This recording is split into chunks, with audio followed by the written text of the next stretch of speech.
Hello, I'm Bill Gates, Chairman of Microsoft. In this video, you're going to see the future. Who is Bill Gates? A software developer? A businessman? A philanthropist? A global health expert? This question, once merely academic, is becoming a very real question for those who are beginning to realize that Gates' unimaginable wealth has been used to gain control over every corner of the fields of public health, medical research, and vaccine development. And now that we are presented with the very problem that Gates has been talking about for years, we will soon find that this software developer with no medical training is going to leverage that wealth into control over the fates of billions of people.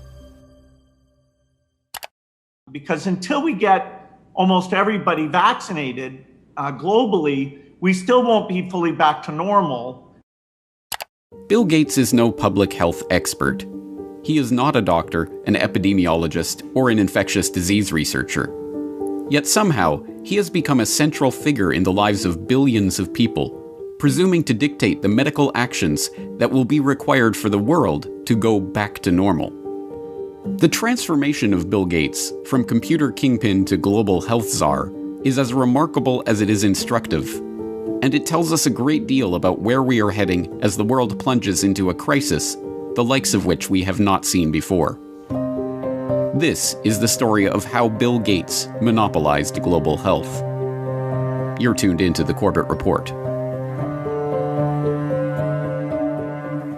Until his reinvention as a philanthropist in the past decade, this is what many people thought of when they thought of Bill Gates. In the case of the United States versus Microsoft, the US Justice Department contended that the software giant had breached antitrust laws by competing unfairly against Netscape Communications in the internet browser market, effectively creating a monopoly.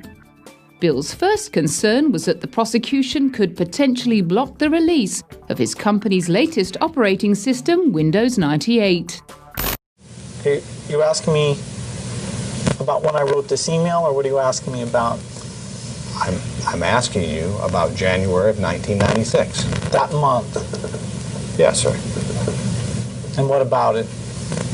What non-Microsoft browsers were you concerned about in January of 1996?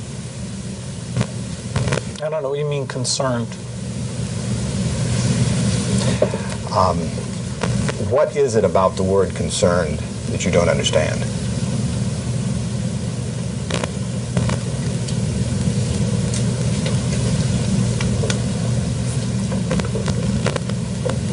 I'm not sure what you mean by it. We're going to be working together on Microsoft Office, on Internet Explorer, on Java, and I think that it's going to lead to a very healthy relationship. So it's a package announcement today. We're very, very happy about it. We're very, very excited about it. And I happen to have a special guest with me today via satellite downlink. And if we could get him up on the stage right now.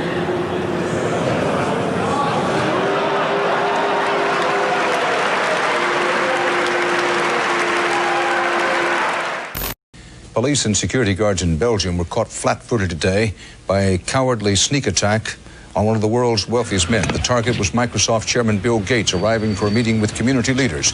Watch what happens when a team of hitmen meet him first with a pie in the face.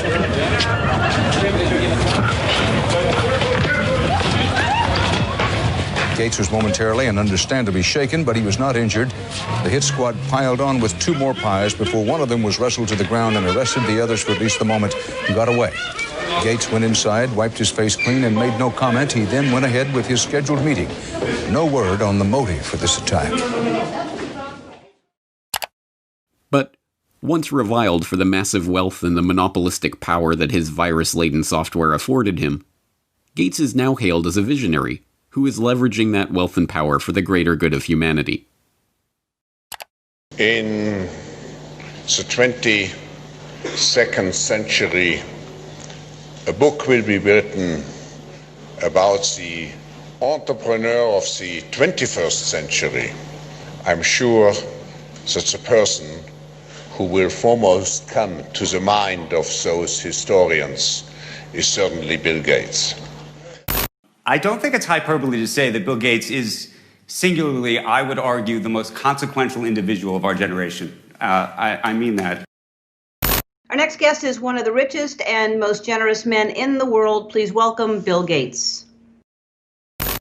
At a time when everyone is looking to understand the scope of the pandemic and how to minimize the threat, one of the best informed voices is that of businessman and philanthropist Bill Gates. The process by which this reinvention of Gates's public image took place is not mysterious.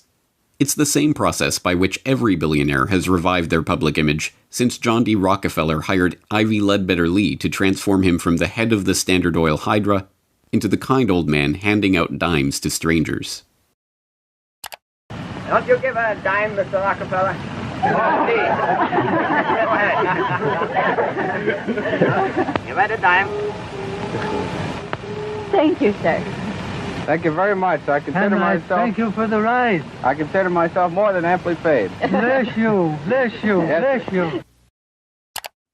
More to the point, John D. Rockefeller knew that to gain the adoration of the public, he had to appear to give them what they want: money.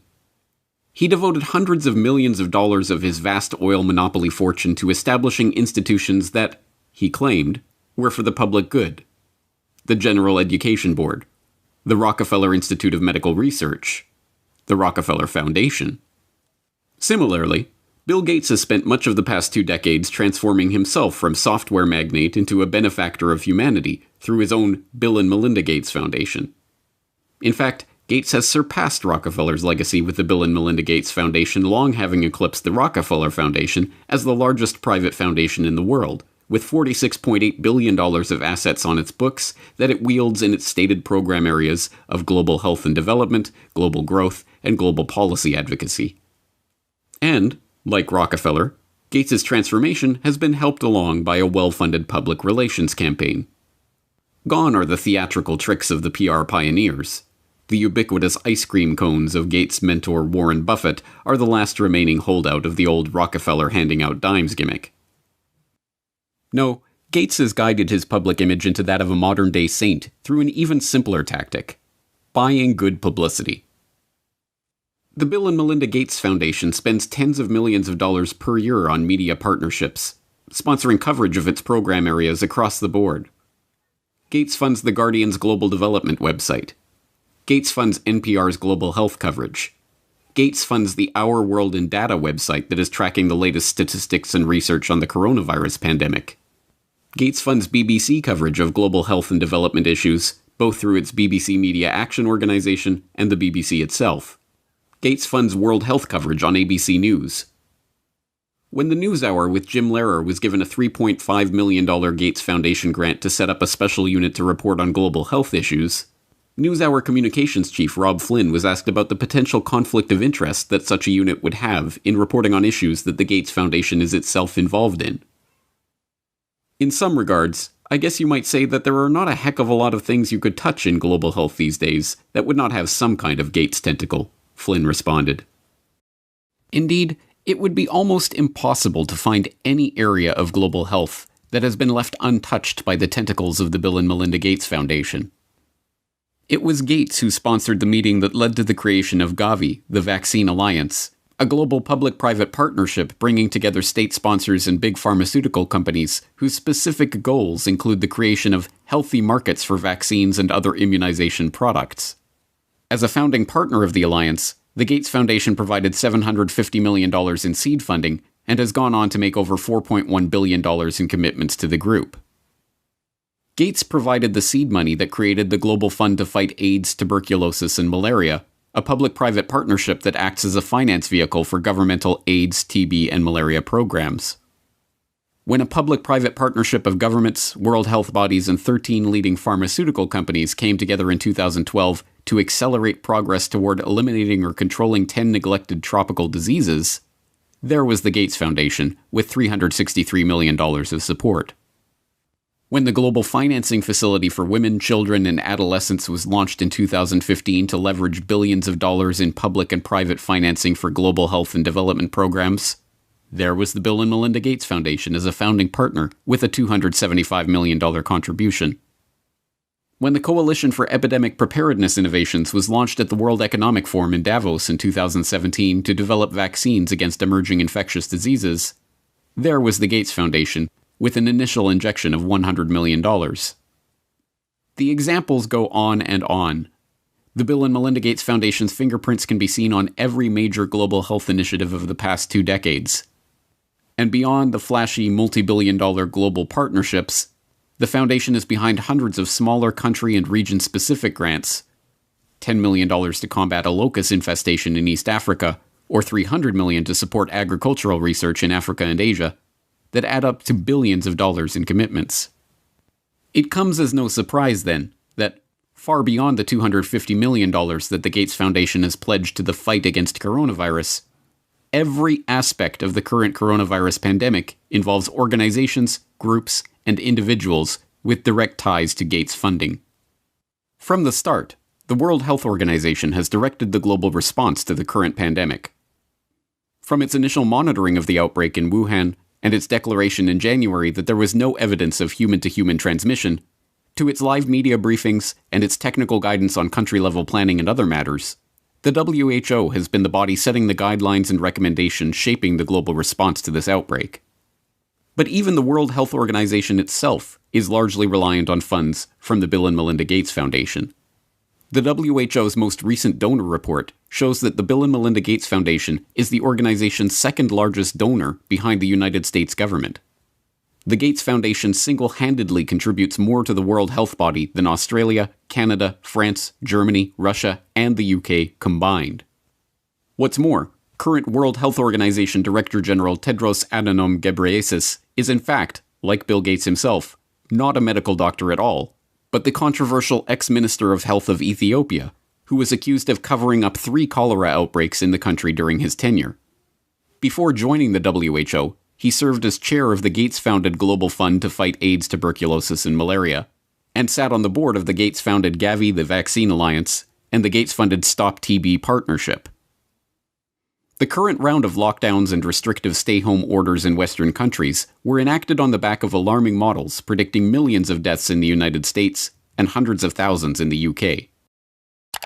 Imperial College in London released a COVID-19 report, and that's where most of our U.S. leaders are getting the information they're basing their decision-making on. The report runs us through a few different ways this could turn out depending on what our responses are. If we don't do anything to control this virus, over 80% of people in the U.S. would be infected over the course of the epidemic, with 2.2 million deaths from COVID-19. That 2.2 million deaths also doesn't account for the potential negative effects of health systems being overwhelmed. From this evening, I must give the British people a very simple instruction.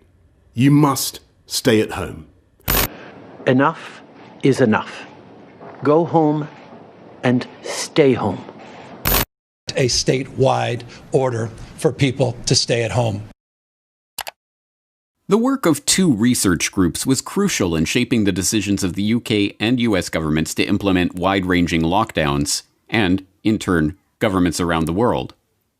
The first group, the Imperial College COVID-19 Research Team, issued a report on March 16th that predicted up to 500,000 deaths in the UK and 2.2 million deaths in the US unless strict government measures were put in place. The second group, the Institute for Health Metrics and Evaluation in Bill Gates' home state of Washington, helped provide data that corroborated the White House's initial estimates of the virus effects, estimates that have been repeatedly downgraded as the situation has progressed. Unsurprisingly, the Gates Foundation has injected substantial sums of money into both groups. This year alone, the Gates Foundation has already given $79 million to Imperial College, and in 2017, the foundation announced a $279 million investment into the IHME to expand its work collecting health data and creating models. Anthony Fauci, meanwhile, has become the face of the US government's coronavirus response, echoing Bill Gates' assertion that the country will not get back to normal until a good vaccine can be found to ensure the public's safety. If you want to get to pre-coronavirus, that might not ever happen in the sense of the fact that the threat is there, but I believe with the therapies that will be coming online and with the fact that I feel confident that over a period of time we will get a good vaccine, that we will never have to get back to where we are right back now.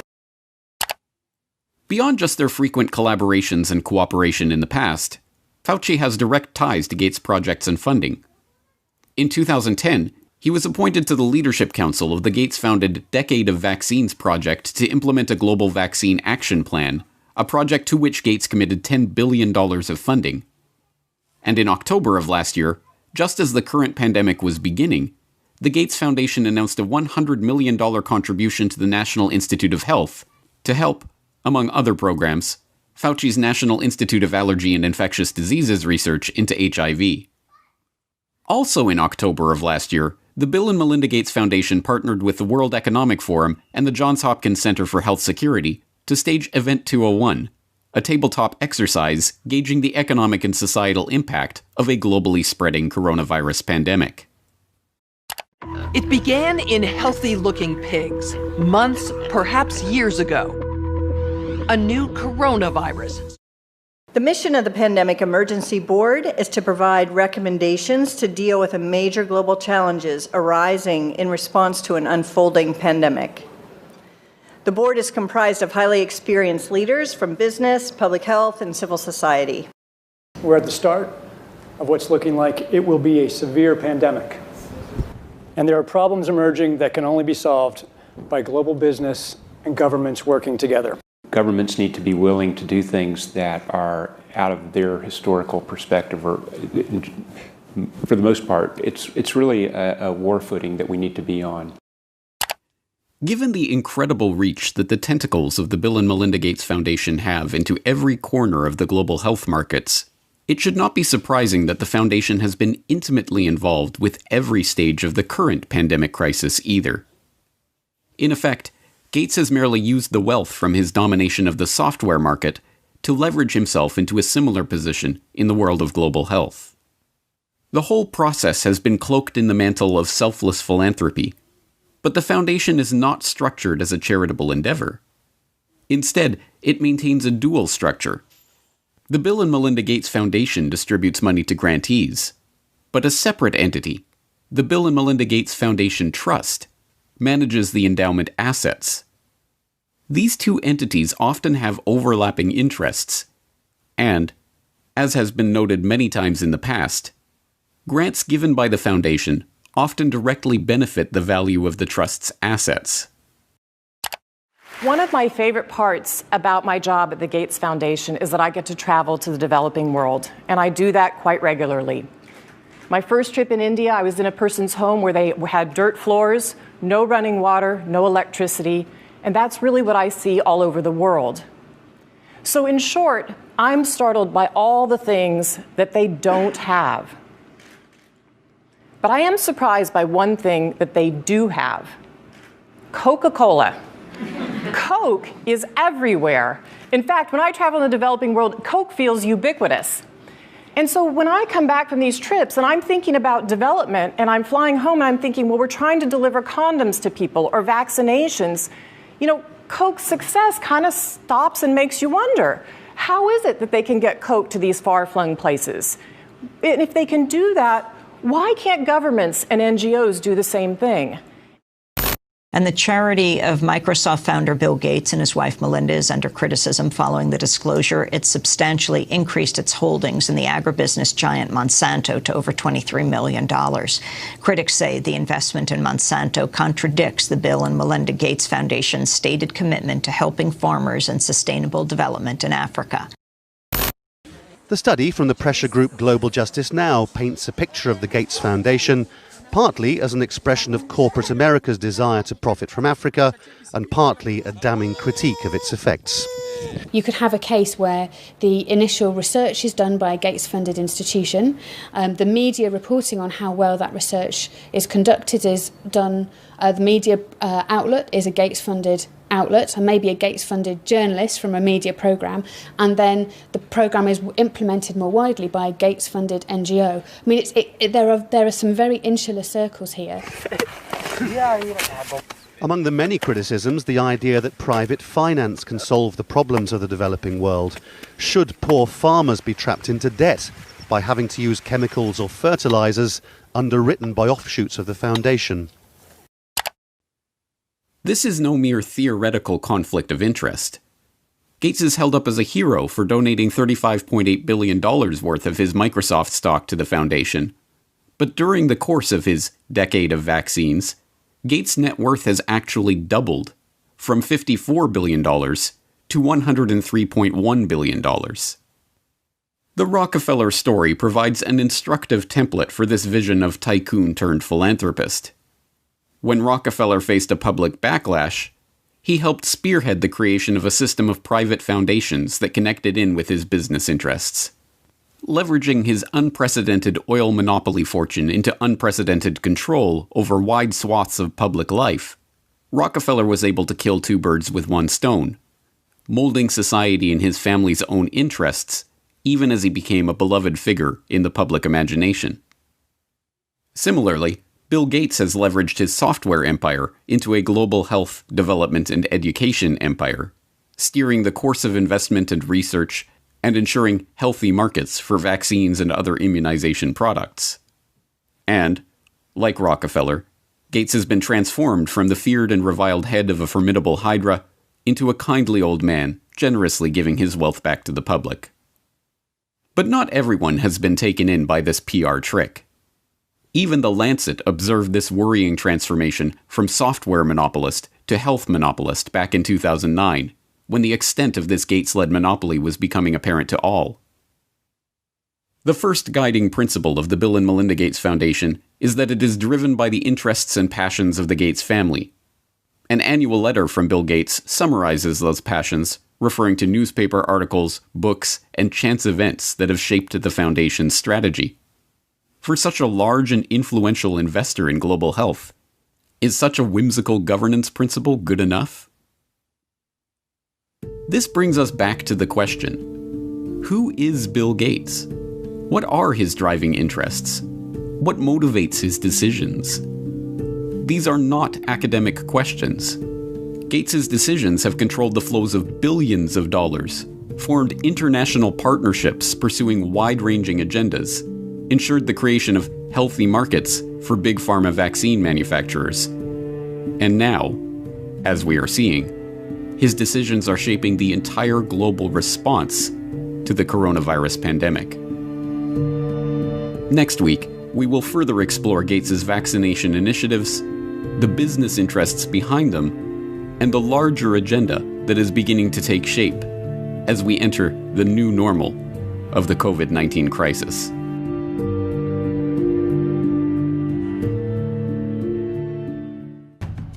Next week on the Corbett Report. And then the final solution, which is a year to 2 years off, is the vaccine. The only thing that will really allow life as we once knew it to resume is a vaccine. This will be the new normal until a vaccine is developed. The truth is that this attempt to reorient the global health economy was part of a much bigger agenda. When we started developing coronavirus vaccines, we noticed in laboratory animals that they started to show some of the same immune pathology. Just to head off the conspiracy theorists, maybe we shouldn't call the vaccine the final solution. Maybe just the best solution. Okay? Bill Gates' plan to vaccinate the world.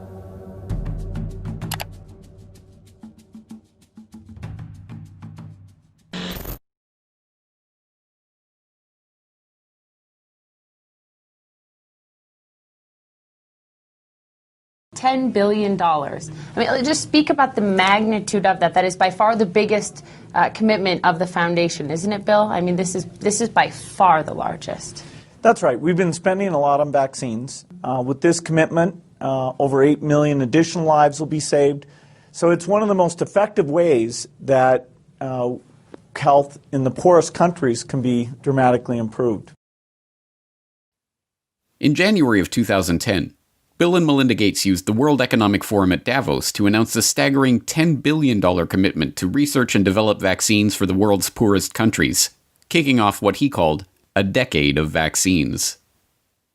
Today we're announcing a commitment over this next decade, which we think of as a decade of vaccines having incredible impact. We're announcing that we'll spend over $10 billion on vaccines. Hailed by the Gates-funded media. For the record, the Bill and Melinda Gates Foundation is a NewsHour underwriter. And applauded by the pharmaceutical companies who stood to reap the benefits of that largesse. The record-setting commitment made waves in the international community, helping to underwrite a global vaccine action plan coordinated by the Gates-funded World Health Organization. But contrary to the Gates' own PR spin that this $10 billion pledge was an unalloyed good and would save 8 million lives, the truth is that this attempt to reorient the global health economy was part of a much bigger agenda. An agenda that would ultimately lead to greater profits for big pharma companies, greater control for the Gates Foundation over the field of global health, and greater power for Bill Gates to shape the course of the future for billions of people around the planet. This is Bill Gates' plan to vaccinate the world. You're tuned into the Corbett Report. Given Gates' pledge to make this a decade of vaccines, it should come as no surprise that, since the dawn of this coronavirus crisis, he has been adamant that the world will not go back to normal until a vaccine has been developed.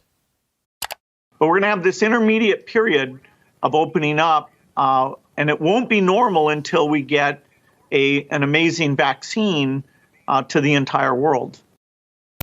The vaccine is critical because until you have that, things aren't really going to be normal. They can open up to some degree, but the risk of a rebound will be there until we have very broad vaccination.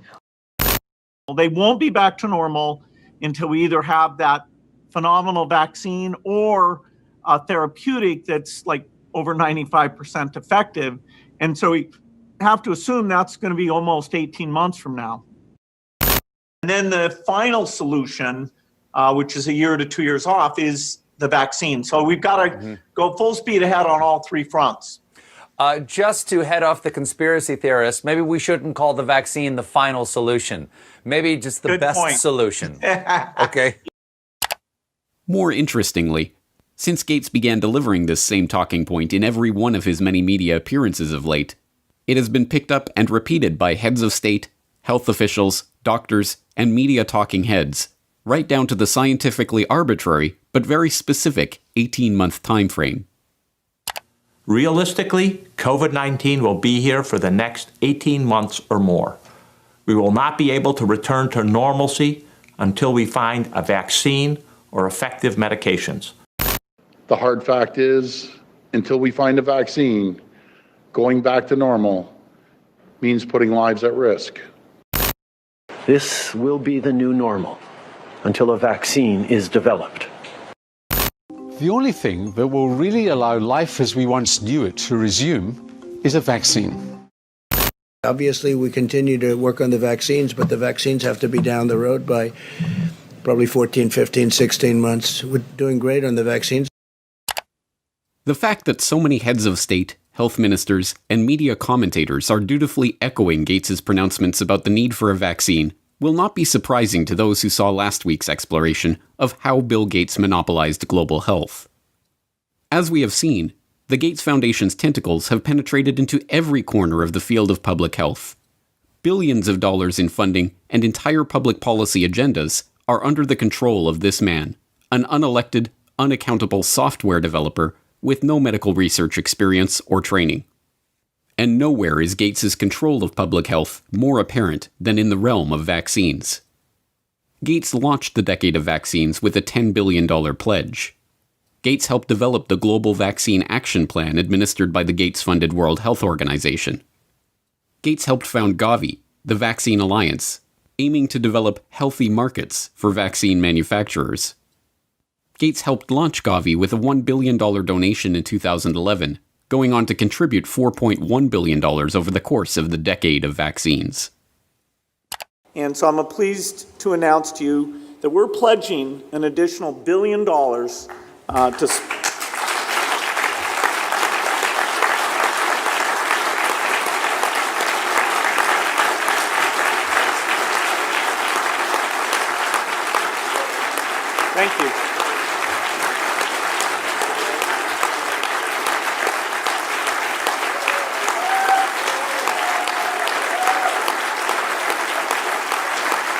All right, thank you.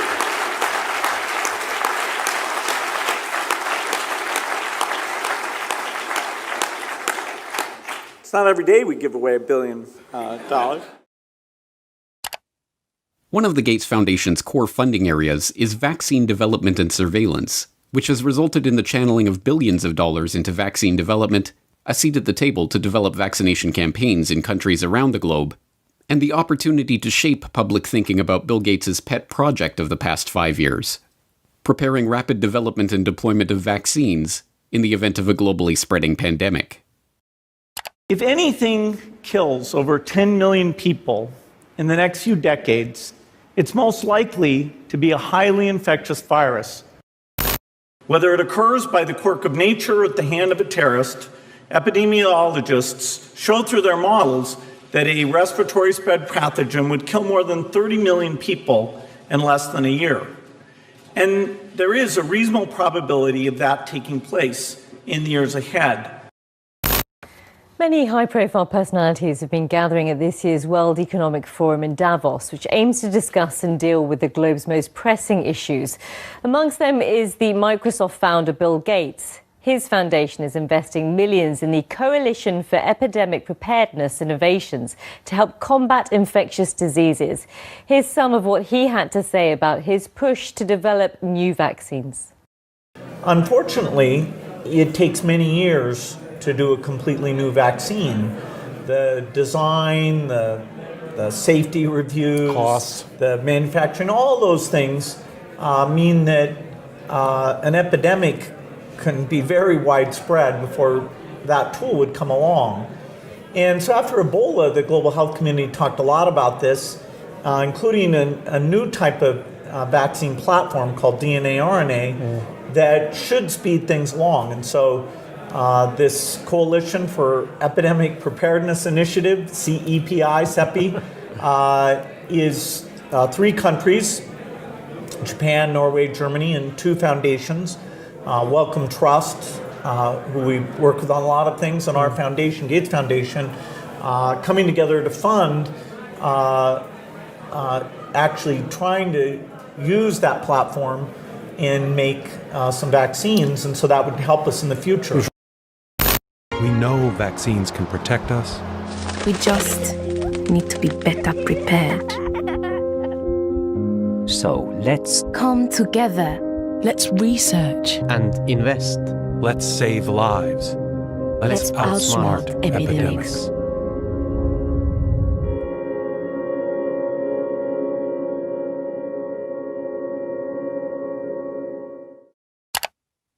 Given Gates' mammoth investment in vaccines over the past decade, his insistence that things won't go back to truly normal until we have a vaccine that we've gotten out to basically the entire world is hardly surprising. What should be surprising is that this strangely specific and continuously repeated message, that we will not go back to normal until we get a vaccine in 18 months, has no scientific basis whatsoever. Medical researchers have already conceded that a vaccine for SARS-CoV-2 may not even be possible, pointing to the inability of researchers to develop any kind of immunization against previous coronavirus outbreaks like SARS or MERS. But even if such a vaccine were possible, serious concerns remain about the safety of developing, testing, and delivering such an amazing vaccine to the entire world in this remarkably short time frame. Even proponents of vaccine development openly worry that the rush to vaccinate billions of people with a largely untested experimental coronavirus vaccine will itself present grave risks to the public. One of these risks involves disease enhancement. It has been known for over a decade that vaccination for some viral infections, including coronaviruses, actually enhances susceptibility to viral infection or even causes infections in healthy vaccine recipients. Now, the issue of safety, something that I want to make sure the American public understand. It's not only safety when you inject somebody and they get maybe an idiosyncratic reaction, they get a little allergic reaction, they get pain. There's safety associated. Does the vaccine make you worse? And there are diseases in which you vaccinate someone, they get infected with what you're trying to protect them with, and you actually enhance the infection. This is no mere theoretical risk. As researchers who were trying to develop a vaccine for the original SARS outbreak discovered, the vaccine actually made the lab animals subjected to it more susceptible to the disease. One of the things that we're not hearing a lot about is the unique potential safety problem of coronavirus vaccines. This was first found in the early 1960s with the respiratory syncytial virus vaccines at and it was done here in Washington with the NIH and Children's National Medical Center, that some of those kids who got the vaccine actually did worse, and I believe there were 2 deaths in the consequence of that study. Because what happens with certain types of respiratory virus vaccines, you get immunized, and then when you get actually exposed to the virus, you get this kind of paradoxical immune enhancement phenomenon. And we don't entirely understand the basis of it, but we recognize that it's a real problem for certain respiratory virus vaccines. That killed the RSV program for decades. Now the Gates Foundation is taking it up again. But when we started developing coronavirus vaccines, and our colleagues, we noticed in laboratory animals that they started to show some of the same immune pathology that resembled what had happened 50 years earlier. This specific issue regarding coronavirus vaccines is exacerbated by the arbitrary and unscientific 18-month time frame that Gates is insisting on for the vaccine's development. In order to meet that deadline, vaccine developers are being urged to use new and largely unproven methods for creating their experimental immunizations, including DNA and mRNA vaccines. For a self-described wartime president, victory over COVID-19 equals a vaccine.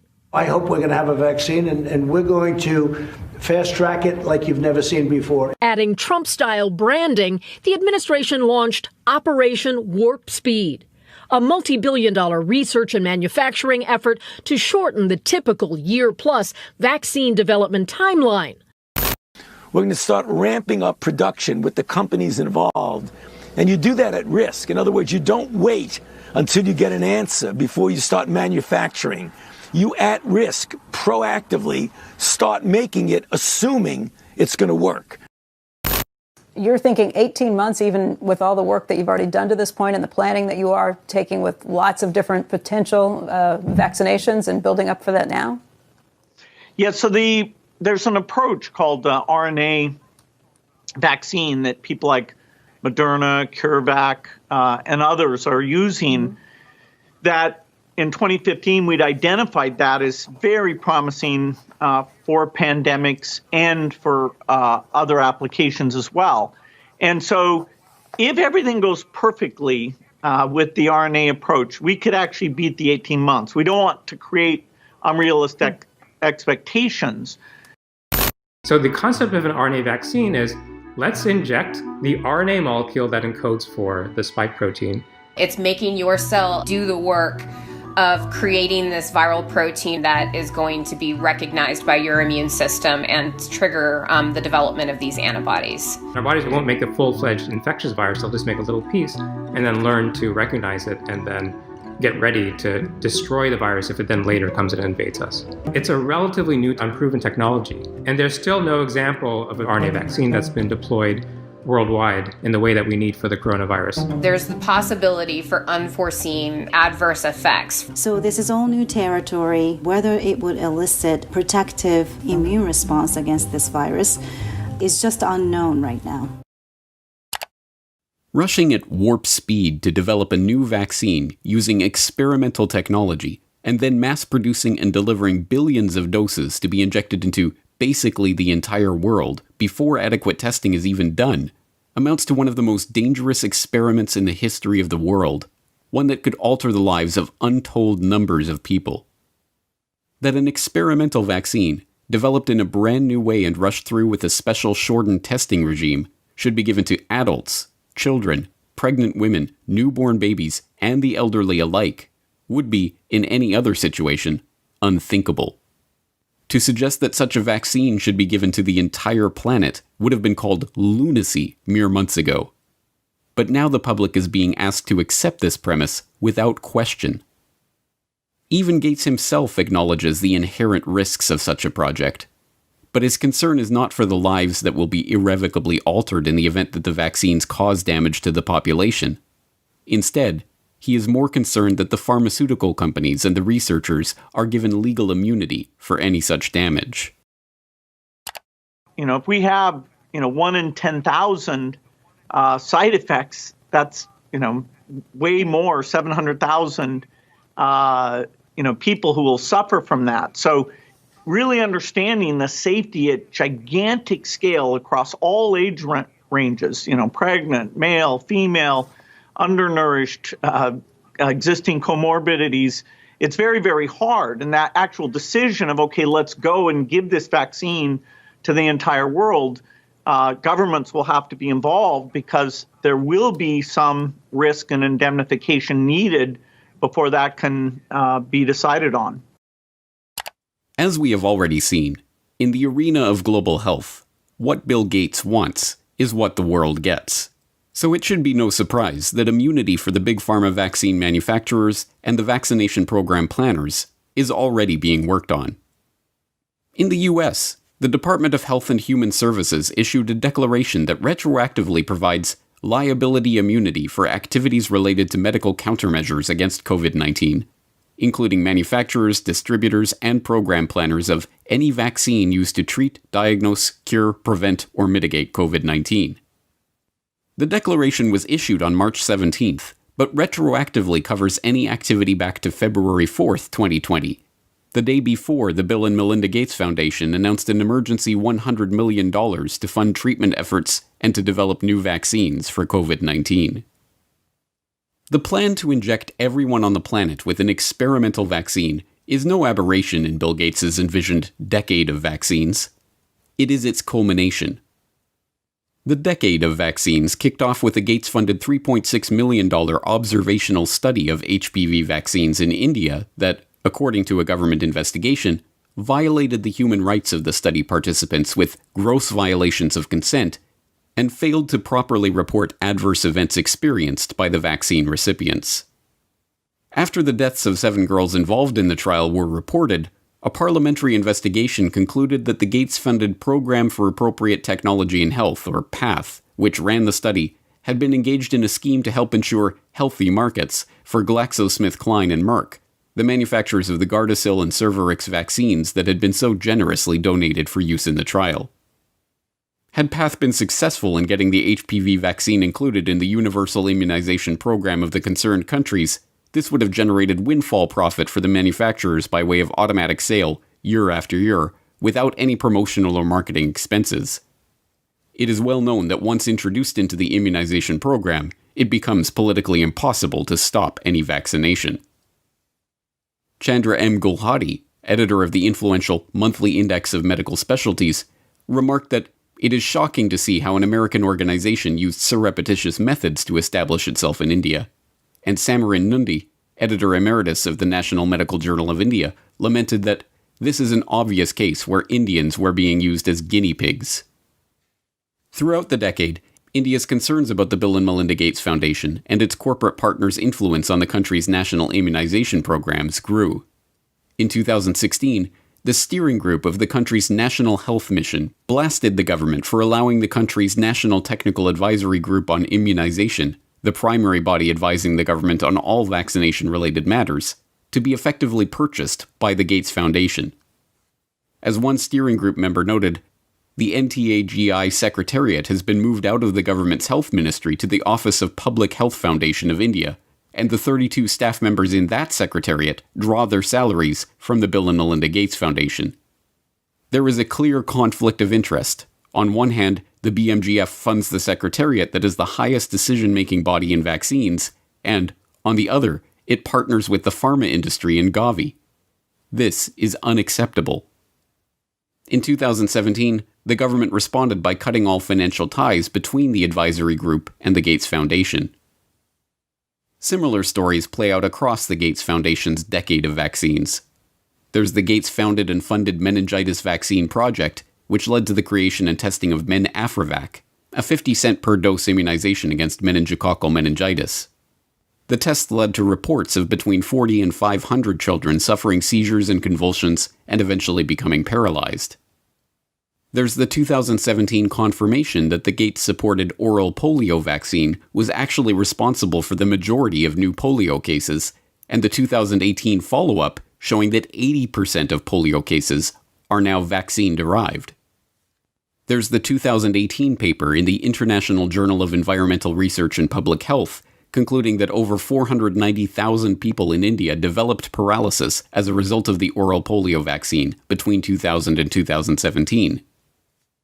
There's even the WHO's own malaria chief, Dr. Arata Kochi, who complained in an internal memo that Gates's influence meant that the world's leading malaria scientists are now locked up in a cartel with their own research funding being linked to those of others within the group, and that the foundation was stifling debate on the best ways to treat and combat malaria, prioritizing only those methods that relied on new technology or developing new drugs.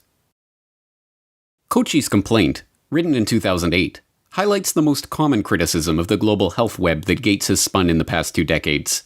That the public health industry has become a racket run by and for Big Pharma and its partners for the benefit of big business. At the time that Kochi was writing his memo, the executive director of the Gates Foundation's Global Health Program was Tachi Yamada.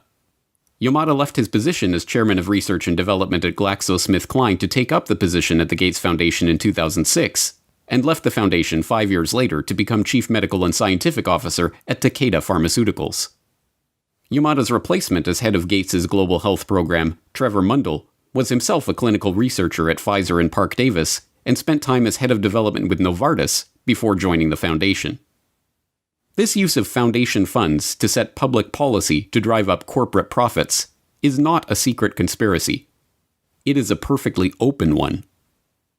When the Center for Global Development formed a working group to develop a practical approach to the vaccine challenge, they concluded that the best way to incentivize pharmaceutical companies to produce more vaccines for the Third World was for governments to promise to buy vaccines before they were even developed. They titled their report, Making Markets for Vaccines. The project, Making Markets for Vaccines, was really designed to address a problem that's existed for a long time, which is insufficient research and development budgets as well as investment capacity in vaccine development and production for the Third World.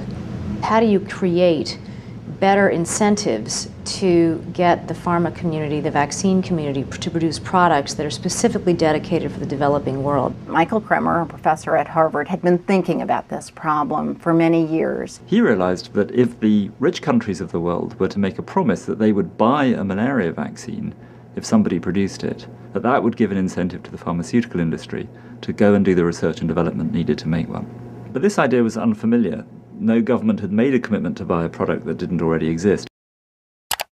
When the first such advanced market commitment was made in 2007, a $1.5 billion promise to buy yet-to-be-produced vaccines from big pharma manufacturers, there was the Gates Foundation as the only non-nation sponsor.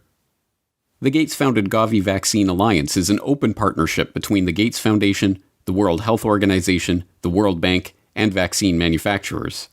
Their stated goal includes introducing new vaccines into the routine schedules of national immunization programs, and to engage in market-shaping efforts to ensure healthy markets for vaccines and other immunization products. If introducing new vaccines and ensuring healthy markets for them was the aim of Gates's decade of vaccines, there can be no doubt that COVID-19 has seen that goal realized in spectacular fashion. Let's start the pledging. The EU kicked off its fundraising drive with €1 billion. In the hours that followed, pledges were beamed in from across the globe. The Kingdom of Saudi Arabia has pledged $500 million. Even pop icon Madonna made a last-minute donation of €1 million. By combining the world's expertise and brain power and resources, we can attack this disease in the way it's attacking us, globally. Our foundation is proud to partner with you, and I'm pleased to announce today that we will pledge $100 million towards this effort. Germany was one of the leading donors, pledging over €500 million. The money is earmarked for international health organizations and research networks in a bid to speed up the development of a vaccine. And there, at the center of this web, is the Gates Foundation, connected to every major organization, research institution, international alliance, and vaccine manufacturer involved in the current crisis. Certainly, the Gates, like the Rockefellers, have profited from their years as the most generous people on the planet. As curious as it might seem to those who don't understand the true nature of this monopoly cartel, despite all of these grants and pledges, commitments of tens of billions of dollars, Bill Gates' personal net worth has actually doubled during this decade of vaccines, from $50 billion to over $100 billion. But once again, we come back to the question, who is Bill Gates? Is he motivated simply by money? Is this incessant drive to vaccinate the entire population of the planet merely the result of greed? Or is there something else driving this agenda? As we shall see next time, money is not the end goal of Gates's philanthropic activities. Money is just the tool that he is using to purchase what he really wants. Control. Control not just of the health industry, but control of the human population itself.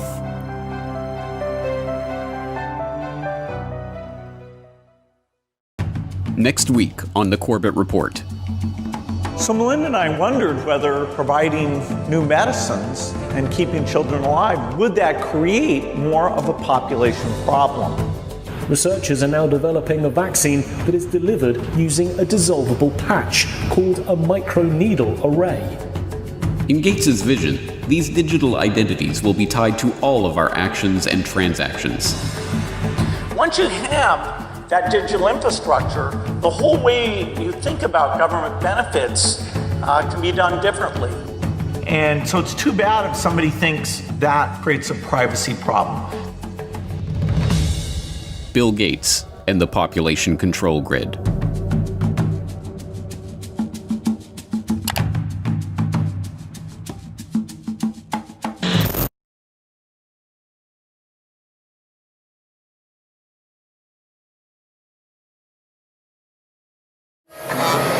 Hello, everyone. Mr. B! What's your secret mission about? It's not my mission, but an idea that came from my good friend, Mr. Bill Gates. Hi, kids. The real, actual, in-person Bill... Bill? He's trying to say that we're big fans, Mr. Gates.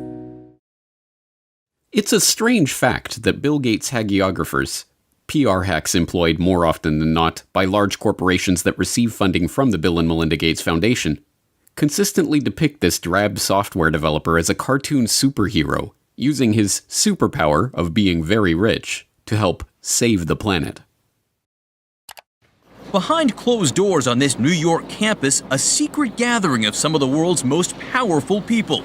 Gates, Buffett, Bloomberg, Winfrey. It was like the Super Friends. In the great hall of the Justice League, there are assembled the world's 4 greatest heroes. But these cartoon-fueled puff pieces reveal more than they know about Gates and the other mega-rich philanthropists they are attempting to idolize. They reveal that the idea of the selfless billionaire do-gooder is a work of fiction so unbelievable it is only fit for Saturday morning cartoon fare.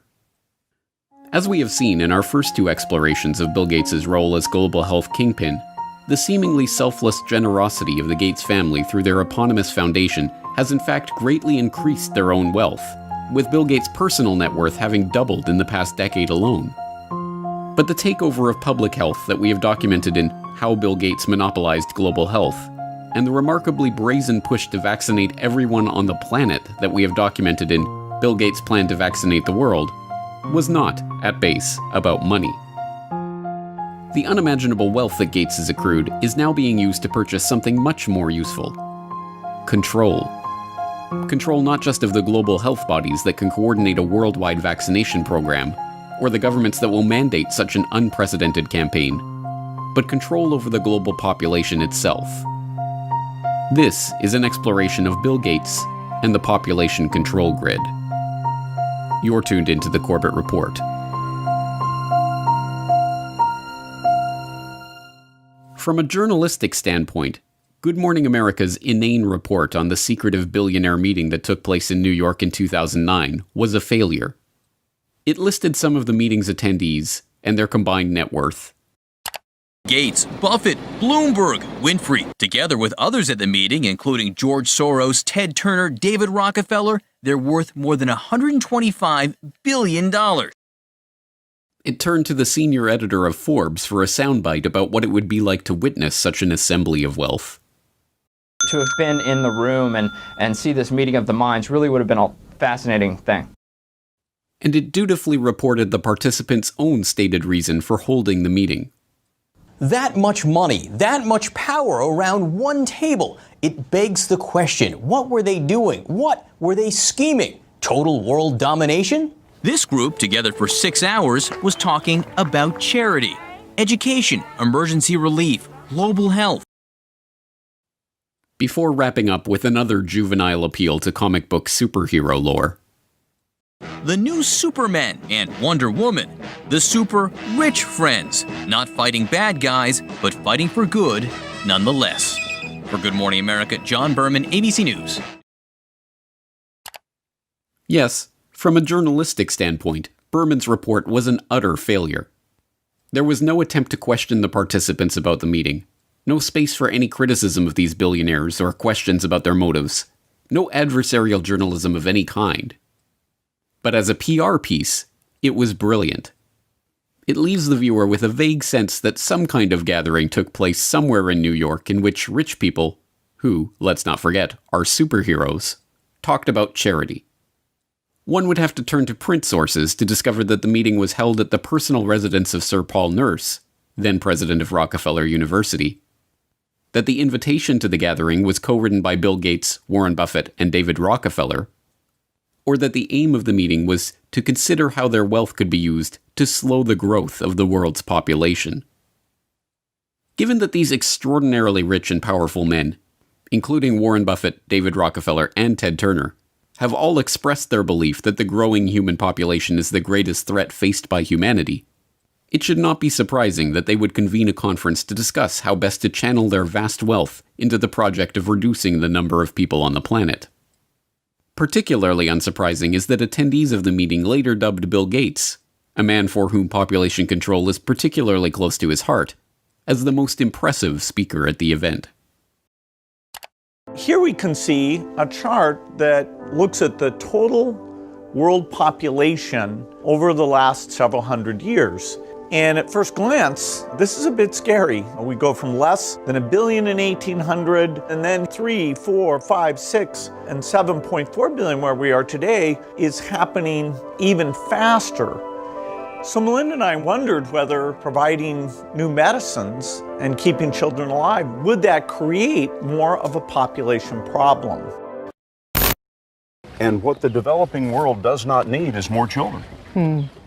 And I think that was the biggest aha to Bill and me when we got into this work, is we asked ourselves, of course, the same hard-nosed question you'd ask, which is, if you get into this work and you start to save these children, will women just keep overpopulating the world? And thank goodness the converse is absolutely true. This is a very important question to get right, because it was absolutely key for me. When our foundation first started up, it was focused on reproductive health. That was the main thing we did, because I thought, population growth in poor countries is the biggest problem they face. You've got to help mothers who want to limit family size have the tools and education to do that. And I thought that's the only thing that really counts. In recent years, critics have pointed to Bill Gates' own words linking vaccination programs with his goal of reducing population growth. Now, the world today has 6.8 billion people. That's headed up to about 9 billion. Now, if we do a really great job on new vaccines, healthcare, reproductive health services, we could lower that by perhaps 10 or 15%.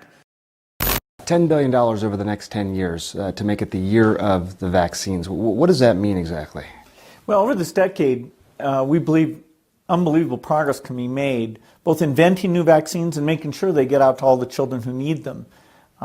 We could cut the number of children who die every year from about 9 million to half of that if we have success on it. And the benefits there in terms of reducing sickness, reducing the population growth. It really allows the society a chance to take care of itself once you've made that intervention.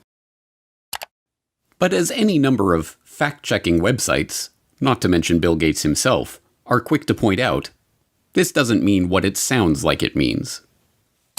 What we found out is that as health improves, families choose to have less children. The truth is that when people's lives improve, when children survive, for instance, or when girls go to school, people start making decisions based on the expectation that their children will live and thrive. The result is smaller families and slower population growth. I came across articles that showed that the key thing you can do to reduce population growth is actually improve health. And that sounds paradoxical. You think, okay, better health means more kids, not less kids. Well, in fact, what parents are doing is they're trying to have 2 kids survive to adulthood to take care of them. And so the more disease burden there is, the more kids they have that high probability. So there's a perfect correlation that as you improve health, within a half generation, the population growth rate goes down. Yes, the Gates' stated plan is to reduce population growth by improving health. But the idea of using vaccines as sterilization agents, even without the public's knowledge or consent, is not conspiracy lore, but documentable fact. In its 1968 annual report, the Rockefeller Foundation addressed the problems of population, lamenting that very little work is in progress on immunological methods, such as vaccines, to reduce fertility, and much more research is required if a solution is to be found here. The Foundation vowed to correct this problem by funding established and beginning investigators to turn their attention to aspects of research in reproductive biology that have implications for human fertility and its control. This was no empty promise. By the time of its 1988 annual report, the Rockefeller Foundation was able to report progress on its funding into contraceptive research, including Norplant, a contraceptive implanted under the skin of a woman's upper arm and effective for 5 years. In its 1988 report, the Rockefeller Foundation was pleased to announce that Norplant, which was developed by the Rockefeller-founded Population Council, was now approved for marketing in 12 countries. The Rockefeller's Population Council and other research organizations joined with the World Health Organization in 1972 to create a task force on vaccines for fertility regulation.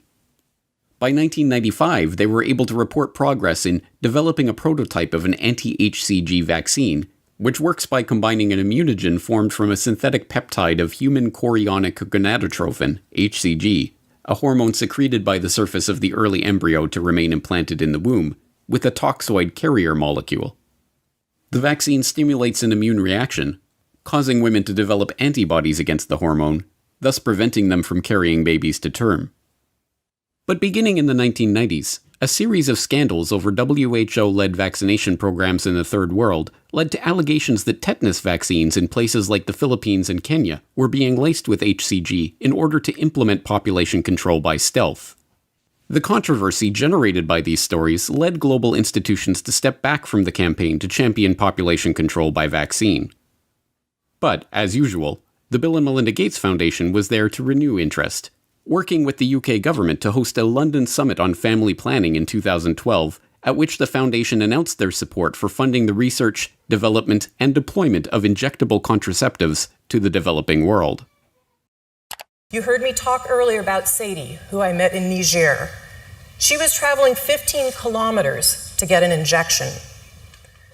But let's ask ourselves, what if she didn't have to travel to that clinic? If we put it in her perspective, how can we keep her in her village to get the contraceptive she wants? Well, Pfizer is testing a new form of depot. The injection that she goes 15 kilometers to get, they're now putting it in a new form, a new device that can be given. It's very, very small. It's called Uniject. I think it's going to be pictured here. It's a high-quality product. It's effective. It's safe. It's tiny, as you can see. And it can be put in a healthcare worker's kit to give to the woman at the village level. So Sadie won't have to go 15 kilometers any longer to get that injection. But the Gates were not content to stop there. In 2014, it was announced that Microchips Biotech Inc., a company in Lexington, Massachusetts, had developed a new form of birth control. A wireless implant that can be turned on and off with a remote control and that is designed to last up to 16 years. According to MIT Technology Review, the idea originated when Bill Gates visited Robert Langer's MIT lab in 2012 and asked him if it would be possible to create an implantable birth control device that could be turned on or off remotely. Langer referred Gates to the controlled release microchip technology he had invented and licensed to Microchips Biotechnology, and the Gates Foundation granted $20 million to the firm to develop the implants. Reducing population growth has, by Gates' own admission, been a core mission of the Gates Foundation since its inception. But in order to really understand what Gates means by population control, we have to look beyond the concept of controlling population size. At its most fundamental level, the population control that Gates speaks of is not birth control, but control of the population itself. In order to understand the broader population control agenda and how it ties into the Gates Foundation's plans, we have to look at a puzzling development that took place in 2017. In that year, Gavi, the Gates-founded and funded alliance that partners the Gates Foundation, the World Health Organization, and the World Bank with vaccine manufacturers to help ensure healthy markets for vaccines, took a strange pivot away from its core mission of vaccinating every child on the planet to providing every child with a digital biometric identity.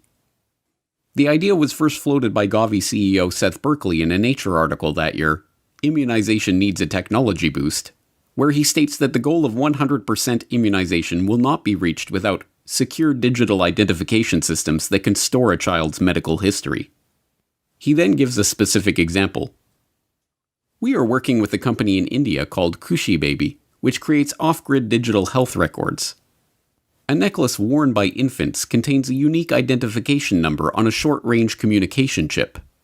Community health workers can scan the chip using a mobile phone, enabling them to update a child's digital record even in remote areas with little phone coverage. This sudden interest in digital identity was no mere passing fancy for the Vaccine Alliance. Gavi doubled down by becoming a founding member of the ID 2020 Alliance, a public-private partnership dedicated to spearheading a global digital biometric identity standard. Other founding members of the alliance include Gates' first company, Microsoft, and the Rockefeller Foundation. In 2018, Gavi issued a call for innovation in digital technologies for finding, identifying, and registering the most vulnerable children. The call specifically requested technologies for capturing, storing, and enrolling the biometric details of infants on rugged biometric devices. Berkeley continued to follow up on this idea in public engagements as one of the new core missions of Gavi. What's interesting is that people tend to think of, birth certificates as kind of a major document, but, the most common, as I mentioned before, is not a birth certificate, is not a death certificate, is not a marriage certificate. The most common connection, vital registration for the population is actually a child health card, because we reach more than 90% of children with at least one dose of vaccine as part of routine. So they're in the system. The challenge is that contact is not connected into the system. So if you could connect it, then you have the ability to give them their basic identity papers. You have ability then later on, if they want to own land or they want to have their rights, you're able to help them with that. But we're not currently taking advantage of that, and so the children get seen, they get enrolled in the health centers, but that information is not used for anything else. Although vaccines and identity may seem unrelated, Bill Gates has spent the last few years funding research that can bring the two ideas together. Late last year, Gates once again turned to Robert Langer and his MIT colleagues to investigate new ways to permanently store and record the vaccination information of each individual. The result of their research was a new vaccine delivery method. They found that by using dissolvable microneedles that deliver patterns of near-infrared light-emitting microparticles to the skin, they could create particle patterns in the skin of vaccine recipients which are invisible to the eye but can be imaged using modified smartphones. Rice University describes the quantum dot tags left behind by the microneedles as something like a barcode tattoo. So who was behind this development? As lead researcher Kevin McHugh explains, the Bill and Melinda Gates Foundation came to us and said, hey, we have a real problem, knowing who's vaccinated. So our idea was to put the record on the person. This way, later on, people can scan over the area to see what vaccines have been administered and give only the ones still needed. The microparticles that form the fluorescent quantum dot tags are delivered along with the vaccine, but they cannot be delivered by a traditional syringe. Instead, they must be delivered by a patch of microneedles made from a mixture of dissolvable sugar and a polymer called PVA, as well as the quantum dot dye in the vaccine. It should be no surprise, then, that big pharma vaccine manufacturers, in their scramble to produce the coronavirus vaccine that, Gates assures us, is necessary to go back to normal, have turned to a novel vaccine delivery method: a dissolvable microneedle array patch. The University of Pittsburgh is where the polio vaccine was first discovered. At the medical center, researchers are now developing a vaccine that is delivered using a dissolvable patch called a microneedle array. Think about them as almost like a Band-Aid. And so the microneedle array is simply applied to the skin topically, pressed into place very shortly, and then taken off and thrown away. And then the antigen is already delivered. As is becoming evident, this new vaccine-delivered barcode-like tattoo is about much more than simply ensuring that children get all their Gavi-recommended immunizations. On a recent Ask Me Anything thread on Reddit, when asked, "What changes are we going to have to make to how businesses operate to maintain our economy while providing social distancing?" Bill Gates answered, "Eventually we will have some digital certificates to show who has recovered or been tested recently, or when we have a vaccine, who has received it." In his answer, Gates fails to mention that he has himself been instrumental in kickstarting and funding the research into the very type of digital certificates for vaccination that he is speaking about, or that these digital certificates, likely, at first, to be a digital marker linked to a biometric ID, could very well one day take the form of vaccine-implanted quantum dot tattoos. But, as in so many other aspects of the unfolding crisis, Gates' unscientific pronouncement that we will need digital certificates to prove our immunity in the new normal of the post-coronavirus world. Eventually, what we'll have to have is certificates of who's a recovered person, who's a vaccinated person. Is now being implemented by a number of governments. It is now being reported that OnFido, a tech startup specializing in AI-based biometric ID verification, is in talks with the British government to provide the type of digital certification Gates mentioned, dubbed an immunity passport. The proposed system would require would-be workers to use the OnFido-provided app to scan their face or other biometric data, link that information to a SARS-CoV-2 antibody test, or, eventually, proof of coronavirus vaccination, and then have their picture taken and immunity verified every time they wish to access a restricted space or work environment. Last month, OnFido announced that it had raised $50 million in a round of investments led by Bill Gates' old company, Microsoft. But this is not Gates' first experience with the field of biometric identity. A decade ago, the government of India began what has been called the largest social experiment on Earth, enrolling over 1 billion people in the largest biometric identification database ever constructed.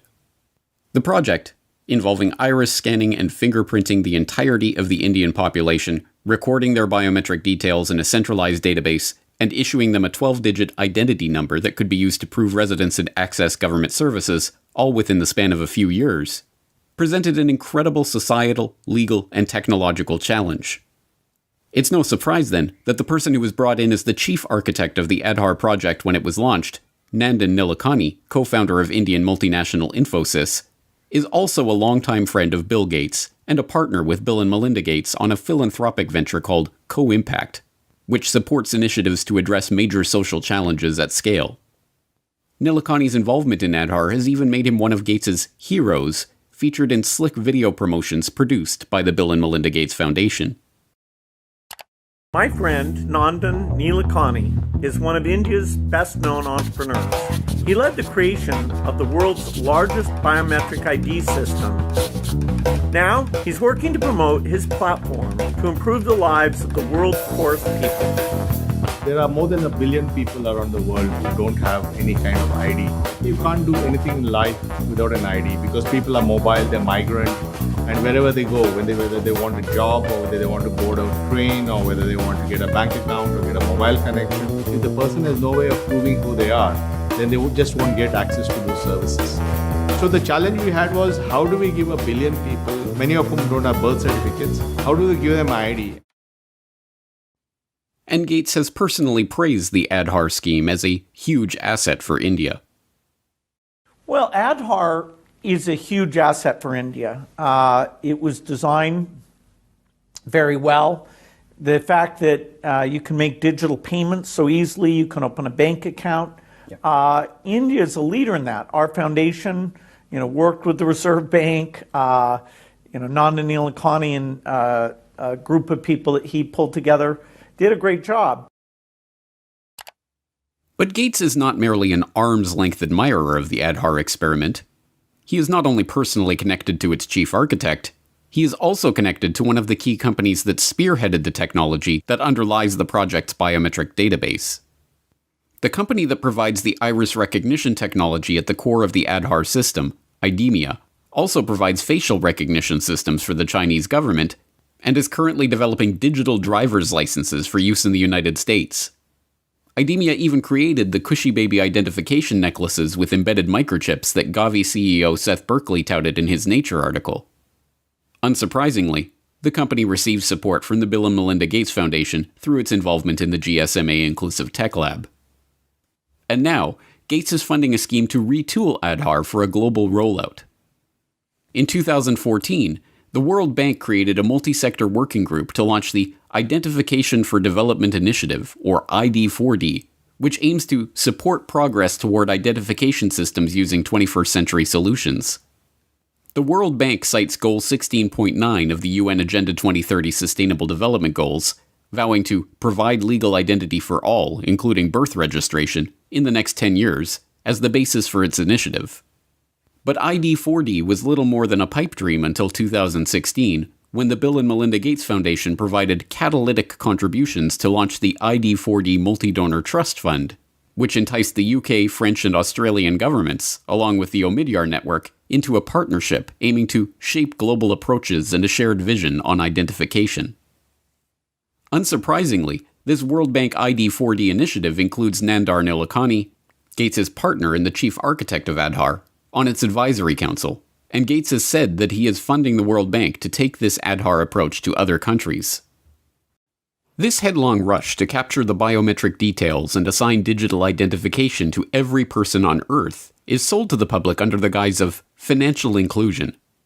The poorest people on the planet have trouble accessing financial services and receiving government aid because they don't have official government identification papers.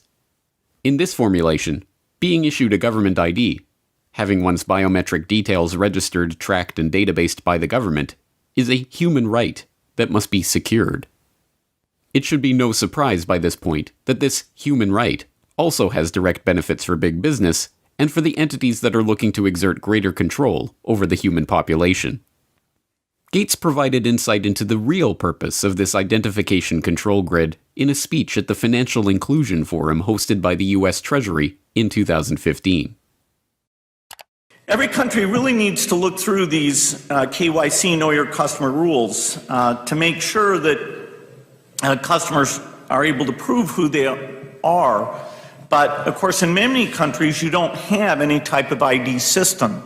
And the lack of an ID system is a problem, not just for the payment system, but also for voting and health and education and taxation. And so it's a wonderful thing to go in and create a broad identification system.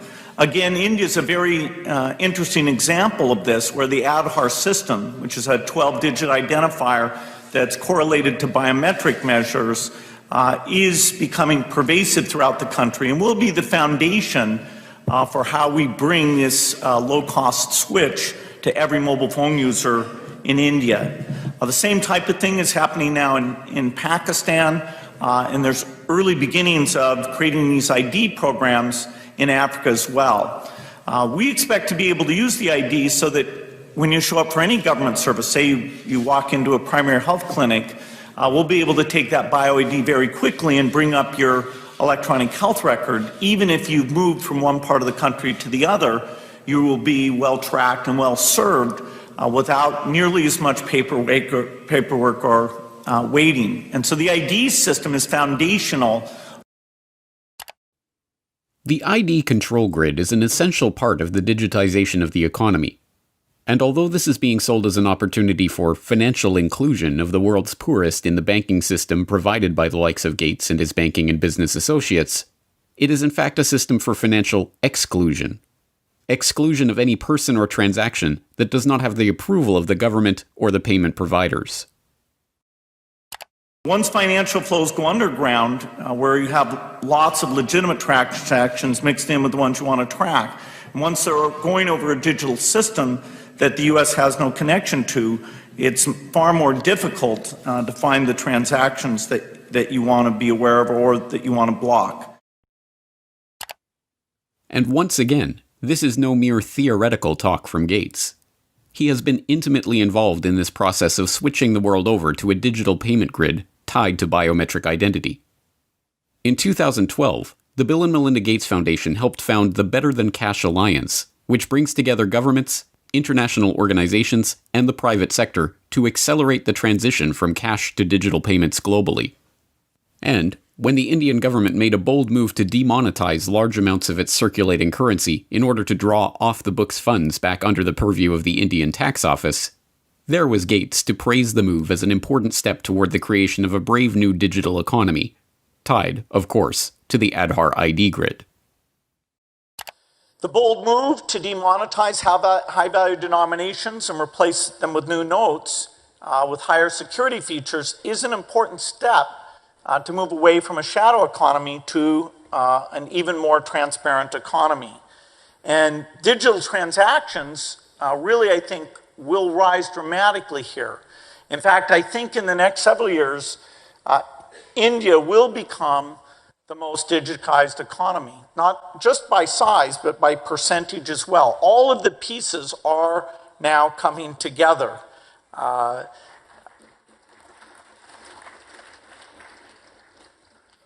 One piece of this that we enjoyed consulting with the government on making sure it comes together in the right way is the pending rollout of payment banks.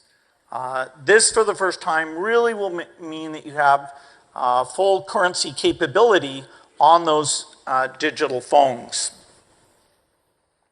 Once you have that digital infrastructure, the whole way you think about government benefits can be done differently.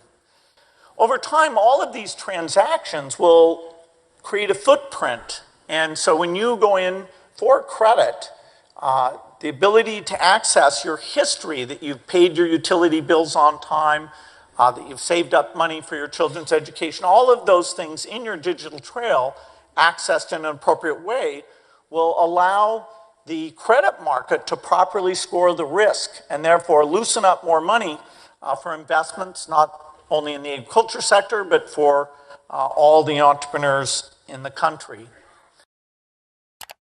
The different parts of this population control grid fit together like pieces of a jigsaw puzzle. The vaccination drive ties into the biometric identity drive, which ties into the cashless society drive. In Gates's vision, everyone will receive the government-mandated vaccinations, and everyone will have their biometric details recorded in nationally administered, globally integrated digital IDs. These digital identities will be tied to all of our actions and transactions, and, if and when they are deemed illegal, they will simply be shut off by the government, or even the payment providers themselves. The Indian experiment in pioneering this biometric digital economy, an experiment with which Gates has been so intimately involved, also provides a perfect example of just how such a system will be abused. In January 2018, a report in the Tribune revealed that all of the details, including the name, address, postal code, photo, phone number, and email of all billion-plus Aadhaar registered Indians, was available for purchase on WhatsApp for 500 rupees, or about $7.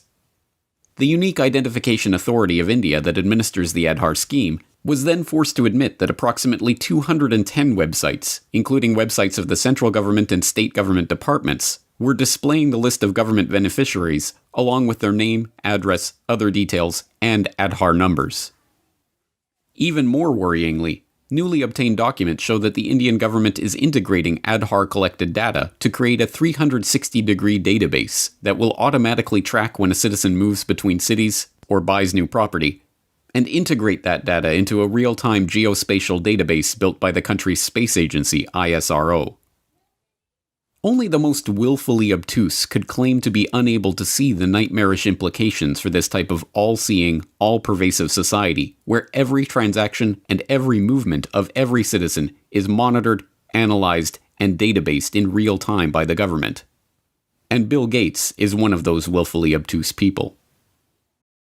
A current debate that's on in India and globally as well around data. Now, you've been an advocate of Aadhaar. You've supported it, you've defended it.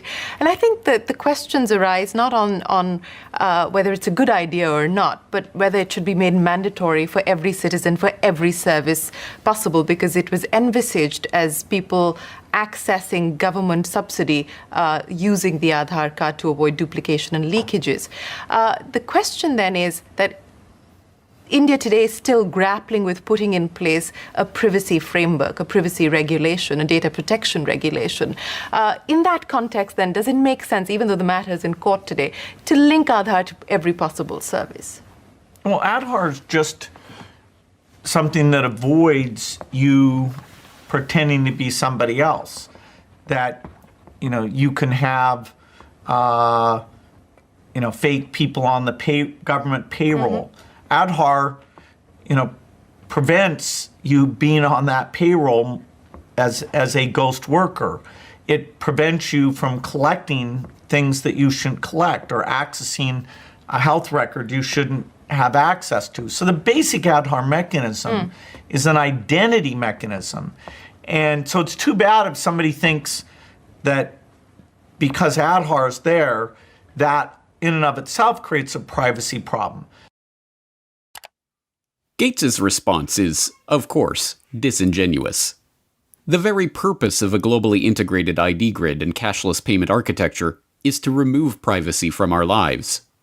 It should be no surprise, then, that this man who is not concerned about the privacy implications of a global, real-time electronic ID and digital payments grid is also a prime investor in EarthNow LLC, a company promising to deploy a large constellation of advanced imaging satellites that will deliver real-time, continuous video of almost anywhere on Earth.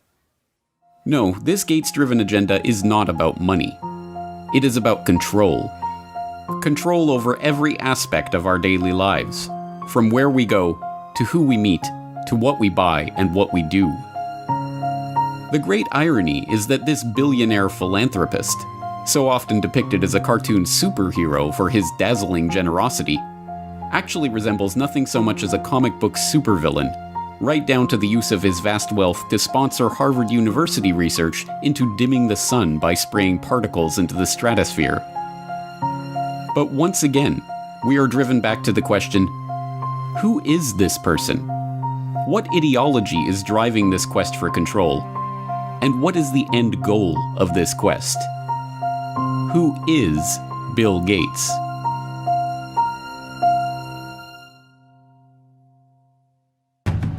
Next time on the Corbett Report. Are you a business genius too? Well, I wouldn't say genius. 900 people get on the plane Monday morning and they all go down to try to help Bill Gates. Every corner we've turned in the field of global health, we've found that the Rockefellers were already there and have been there for years. But that's called the death panel, and you're not supposed to have that discussion. Meet Bill Gates.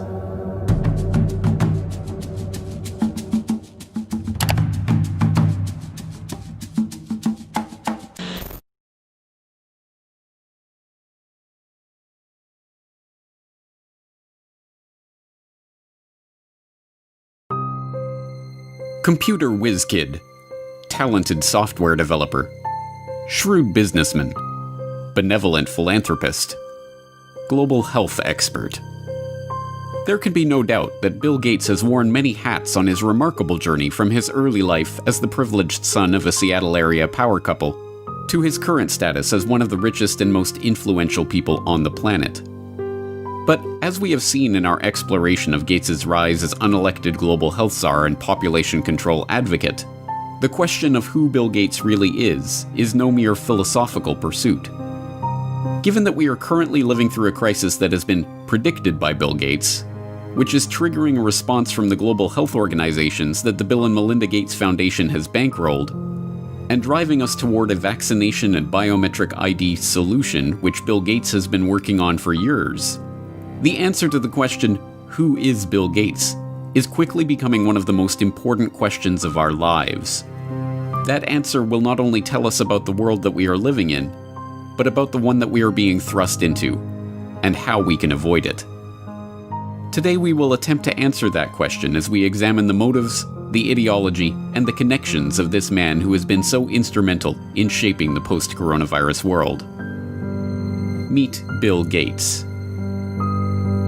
You're tuned into the Corbett Report. So who is Bill Gates? Some argue that he's a genius who leveraged his natural computer savvy into a billion-dollar fortune. You're called a genius, and no, I don't think that embarrassed you at all. They call you a genius. Part of your genius is that you are a computer whiz, and the other is that you did have the business acumen to turn it into a working company. Are you a business genius too? Well, I wouldn't say genius. Others insist that he is a visionary who has changed our lives with his foresight and bold imagination. Bill had a vision, and I understand it went back even then, that computing would be ubiquitous. It would be part of all of our lives.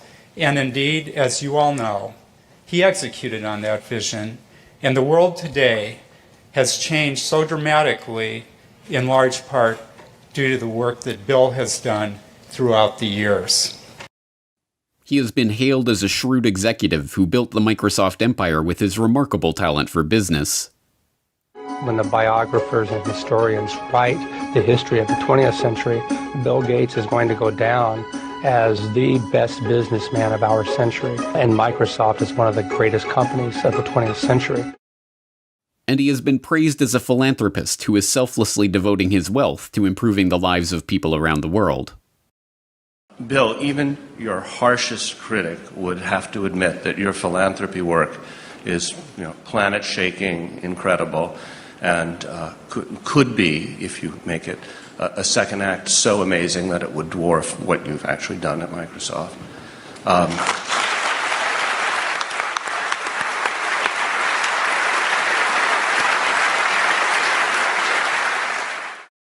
But, like anyone of his status, he has his detractors. In the 1990s, he was often portrayed as the greedy head of the evil Microsoft monopoly. Bill Gates isn't content with his Windows system running just a few PCs. He wants it to run the world, spreading like a computer virus into our faxes, our phones, our TV sets, and yes, even our toasters. But in the age of the coronavirus crisis, he is most often treated like some sort of epidemiologist or leading health researcher. Back here with us once again to talk about this, as well as testing, treatments, and more, Bill Gates, co-chair of the Bill and Melinda Gates Foundation. Bill, thanks so much for being back with us. It's been a little over a month since you were here, and at that time, you said the U.S. had not hit its peak. So at this point, do you think we have peaked, and where do you think we are right now in kind of the arc of the pandemic? But in truth, none of these perspectives are accurate. Microsoft's big break famously came from a deal to provide software for IBM as they moved into the personal computer market. But the deal was not the result of Gates's technical genius or amazing business acumen. As has been quietly admitted by IBM executives in the years since, Microsoft was given their shot at the chance to work with Big Blue as a result of Gates's mother's relationship with IBM CEO John Opel. You remember your partnership of IBM and Bill Gates. How did it break up? I do remember very well, actually. Bill Gates, at the beginning of our relationship with him, was living on pizza and Pepsi-Cola in Albuquerque, New Mexico. And his mother happened to be on the United Way board with our chairman and asked our chairman to help him. And, when the chairman comes in and tells you to go help this kid, 900 people get on the plane Monday morning and they all go down to try to help Bill Gates. So I don't see Bill Gates as this great creative person. I see him as an opportunist. And in fact, in those days, there was a lot of sharing of software code. People gave it away. In Silicon Valley, they would share everything. He came in and he tried to control everything and put a price on it. Computer historians have long known how the basis for what became MS-DOS was not Bill Gates' brilliant imagination, but QDOS, a quick and dirty operating system that had been thrown together by Tim Patterson, a worker at Seattle Computer Products, as a placeholder until he could sell the proper operating system to his customers.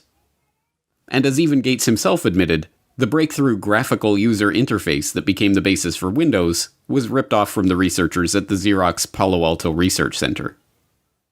As Bill would say after Apple unsuccessfully sued Microsoft for copyright infringement over Windows GUI, "Hey, Steve, just because you broke into Xerox's house before I did and took the TV doesn't mean I can't go in later and take the stereo."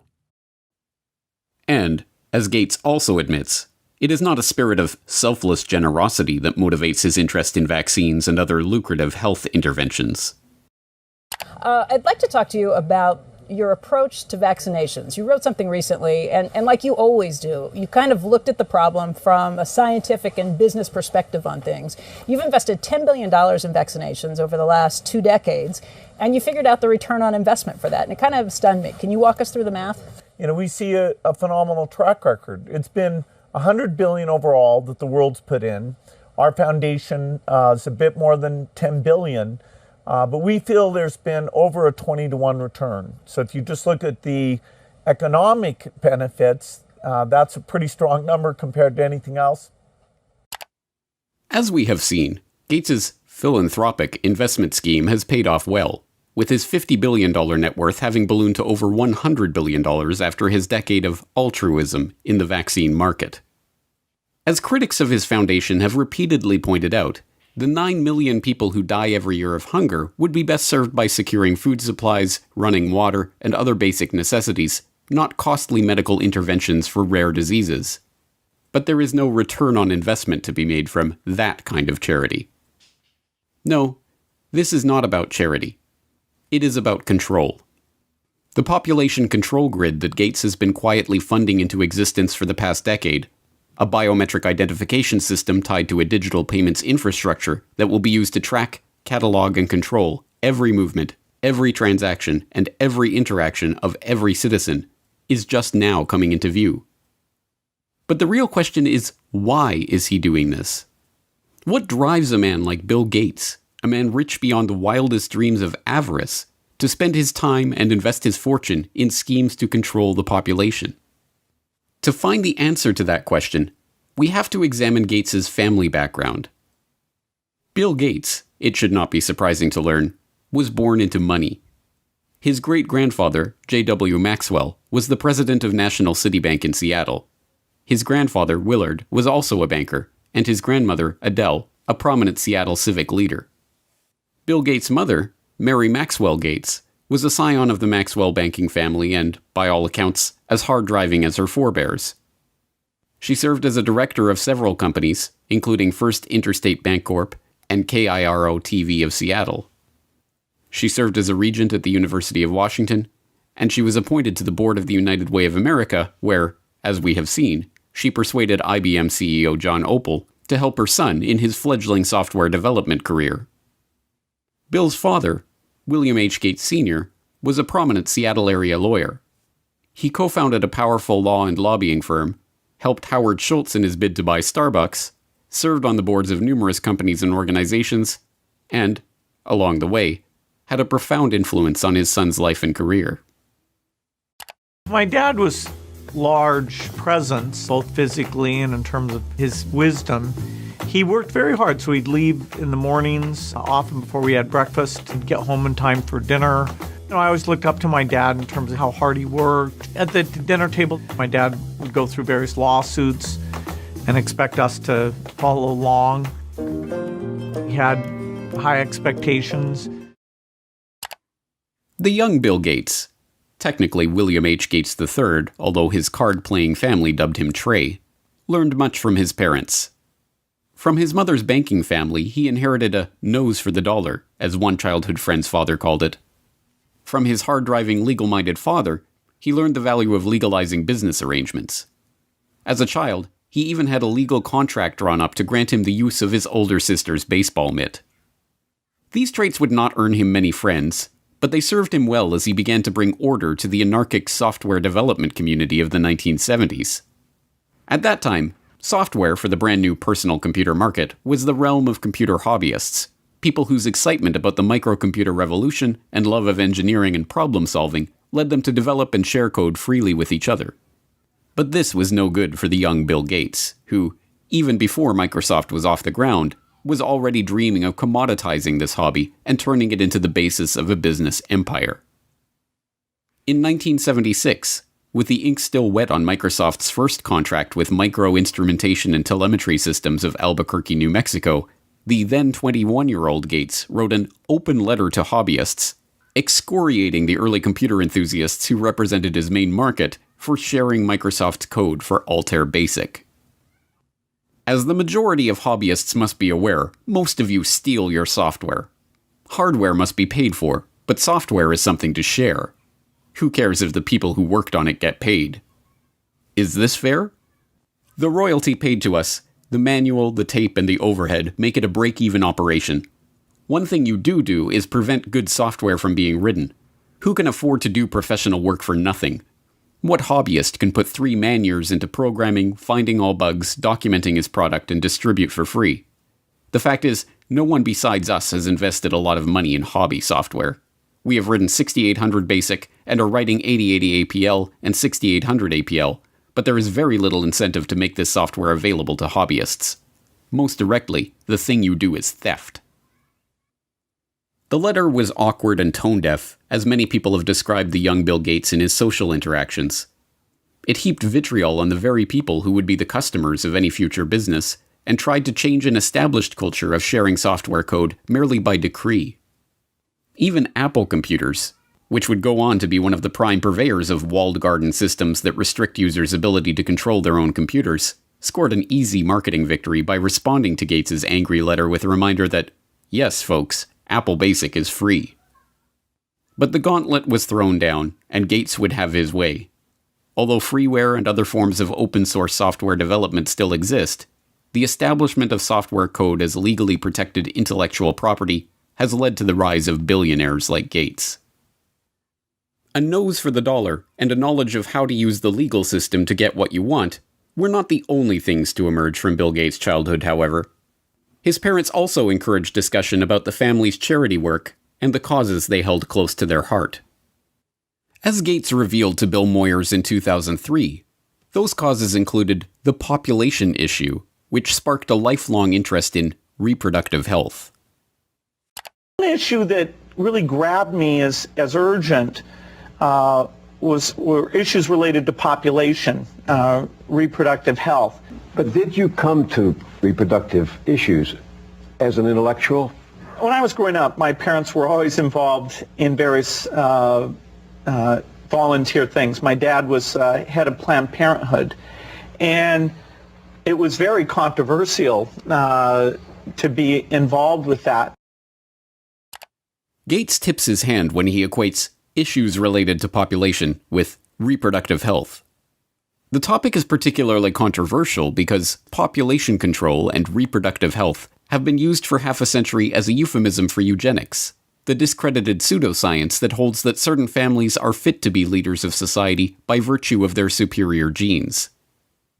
As we saw in Why Big Oil Conquered the World, eugenics was a field named and codified by Francis Galton, cousin of Charles Darwin. Ostensibly concerned with heredity and what would later be known as genetics, the eugenicists believed that the rich and powerful were rich and powerful not because of luck or chance or happenstance, and certainly not from the deployment of cutthroat business tactics and underhanded dealings. No, the rich and powerful had attained their status because they came from better stock. Conversely, the poor were poor because of their defective germplasm. As transparent as it seems to us today that this ideology was a self-serving self-justification for the ruling class, it was quickly taken up as the great social crusade of the early 20th century. From Teddy Roosevelt to H.G. Wells to Julian Huxley to Winston Churchill, there was widespread support for the eugenicist notion that society must strive to make sure that the rich and well-born breed as much as possible, and the poor, infirm, and feeble-minded be prevented from having children. A common eugenicist argument was that the scarce resources of society should not be used to support the lower classes, as that only encouraged more of their kind. Instead, life-saving medical care and intervention should be rationed so that those resources can be best put to use elsewhere. So-called negative eugenicists even took things further, with some, like famed playwright George Bernard Shaw, calling for people to be called before a state-appointed board to justify their existence or be put to death. But there are an extraordinary number of people whom I want to kill.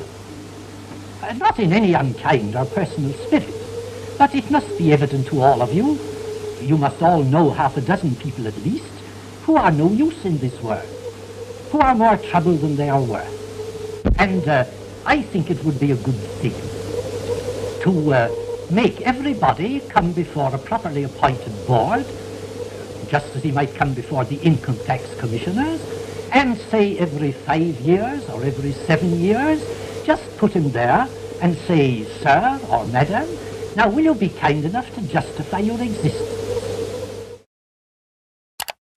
But in the post-World War II era, as the name of eugenics became tarred by association with the Nazi atrocities, the talk of death panels and other harsh eugenicist notions was dropped from public conversation. Now, the quest to reduce the size of the poor population was spoken of as population control and reproductive health. Still, occasionally, these old negative eugenics ideas are revisited in moments of candor. You're raising tuitions at the University of California as rapidly as they can, and so the access that used to be available to the middle class or whatever is just rapidly going away. That's a trade-off society is making because of very, very high medical costs and a lack of willingness to say, is spending $1 million on that last 3 months of life for that patient, would it be better not to lay off those 10 teachers and to make that trade-off in medical costs? But that's called the death panel, and you're not supposed to have that discussion. It is worth questioning why this man, who openly muses about death panels and the trade-offs of providing healthcare to the elderly, is to be taken completely at face value in his attempts to slow population growth in the Third World, or to handle a coronavirus health crisis that primarily affects the elderly. That the Gates agenda is being driven by a eugenicist ideology is suggested by multiple lines of evidence, both historical and current. As we have also seen in Why Big Oil Conquered the World, the Rockefeller family was instrumental in funding and promoting eugenics, both in America and overseas. The Rockefellers helped fund the Eugenics Record Office. The founding director of the Rockefeller Institute for Medical Research, William Welch, sat on the ERO's board and helped direct its activities. The Rockefellers sponsored the studies of the eugenics researchers at the Kaiser Wilhelm Institutes in Germany, including Ernst Rudin, who would go on to draft Nazi Germany's forced sterilization law. And, when the American Eugenics Society became embarrassed of its own name, its longtime director, Frederick Osborne, merely took over as president of the Rockefeller-founded Population Council. This dedication to the cause of public health did not escape the approving gaze of Bill Gates Sr. In a chapter of his 2009 book, Showing Up for Life, called Walking with Giants, he writes admiringly of the Rockefellers and their influence in the field. Every corner we've turned in the field of global health, we've found that the Rockefellers were already there and had been there for years. When we committed to childhood immunization, we found ourselves building on efforts the Rockefeller Foundation had helped launch and fund in the 1980s. When we became interested in fighting malaria and tuberculosis, we learned that the Rockefellers had been studying the prevention and treatment of such diseases around the globe for, in some cases, as long as 100 years. A similar dynamic held true in the case of HIV/AIDS. A lesson we learned from studying and working with the Rockefellers is that to succeed in pursuing audacious goals, you need like-minded partners with whom to collaborate. And we learned that such goals are not prizes claimed by the short-winded. The Rockefellers stay with tough problems for generations.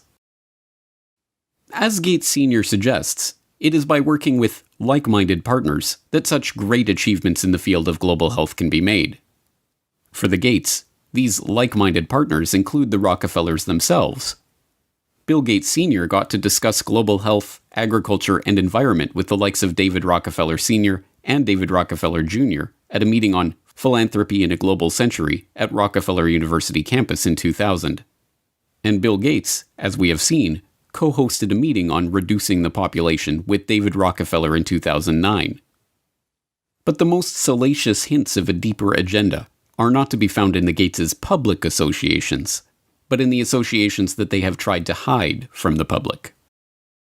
Jeffrey Epstein may be dead, but this story isn't. A shocking new report from the New York Times sheds light on the connection between Microsoft founder Bill Gates and the late Jeffrey Epstein. After Gates' name came up in connection with Epstein and MIT Media Lab, Gates gave a statement to the Wall Street Journal where he insisted he did not have any business relationship or friendship with Epstein. But new reporting from the New York Times outlines numerous meetings between Gates and Epstein and a conversation with Bill and Melinda Gates' foundation, a connection between their foundation and J.P. Morgan to set up a charitable fund that would financially benefit Epstein. You know what I want to know? Why? Beginning in August of last year, a string of information connecting Bill Gates to convicted sex offender Jeffrey Epstein began to emerge. Flight logs revealed that Gates had flown on Jeffrey Epstein's private jet. An email surfaced showing disgraced MIT Media Lab director Joy Ito, who resigned from his position after it was discovered that he had helped cover up Jeffrey Epstein's identity as an anonymous donor to the lab, informing his staff that a $2 million donation to the lab in 2014 was a gift from Bill Gates, directed by Jeffrey Epstein. As the story gained momentum, Gates tried to downplay the relationship, with a Gates spokesperson protesting that Gates didn't know it was Epstein's plane, and Gates himself insisting that, "I didn't have any business relationship or friendship with Epstein." This was immediately contradicted by the New York Times, who reported in October of 2012 that Gates had in fact met with Epstein on multiple occasions, even going so far as to discuss the creation of a multi-billion-dollar charitable fund with seed money from the Bill and Melinda Gates Foundation and J.P. Morgan Chase. According to the Times, Gates emailed his colleagues about Epstein in 2011. "His lifestyle is very different and kind of intriguing, although it would not work for me." Epstein's will even named Boris Nikolic, a Harvard-trained immunologist who served as the chief scientific advisor to both Microsoft and the Bill and Melinda Gates Foundation, and who appears in the sole publicly known photo of Epstein and Gates' 2011 meeting at Epstein's Manhattan mansion, as the backup executor of Epstein's estate. It is not difficult to see why Gates would try to distance himself from his relationship with a child sex trafficker. Epstein, after all, is suspected of ensnaring high-ranking politicians, businessmen, and even royalty in an intelligence-directed honeypot operation, recording them in the act of sexually abusing underage girls and using that evidence as blackmail. But, as it turns out, the attempt to suppress the Gates-Epstein story may have been an attempt to suppress the revelation of an altogether different shared interest. Sources say several accusers have come forward in New Mexico, where Epstein owns a sprawling ranch. According to a new report published in the New York Times, not verified by NBC News, Epstein wanted to use the ranch for controlled breeding, using his DNA to improve humanity. Citing 2 award-winning scientists and an advisor to large companies and wealthy individuals, the article reports Epstein surrounded himself with leading scientists and would tell them he wanted to have 20 women impregnated at a time on the ranch. The already scarcely believable Jeffrey Epstein story took another bizarre turn in August of 2019, when it was reported that Epstein hoped to seed the human race with his DNA. As the New York Times explained, Epstein's plan to impregnate 20 women at a time at his New Mexico ranch in order to seed the human race with his DNA, a plan he told to a number of the scientific luminaries he kept in his orbit, put a modern gloss on a very old idea. Mr. Epstein's vision reflected his long-standing fascination with what has become known as transhumanism, the science of improving the human population through technologies like genetic engineering and artificial intelligence. Critics have likened transhumanism to a modern-day version of eugenics, the discredited field of improving the human race through controlled breeding. Epstein's interest in genetics led him to sponsor a number of scientists working in the field, including George Church, a Harvard geneticist whose lab received funding from Epstein's foundation from 2005 to 2007 for cutting-edge science. Church publicly apologized for his connection to Epstein, which included several meetings a year from 2014 onward. This was neither the first nor the last time that this unassuming Harvard biologist, whose cutting-edge science often strays into controversial areas, caused a public scandal. In 2019, Church proposed a genetics dating app, which was immediately denounced as applied eugenics. Church also acted as scientific advisor to Editas Medicine, a startup seeking to use the genome editing tool CRISPR-Cas9 to eliminate diseases by deleting the parts of a genetic code responsible for the illness.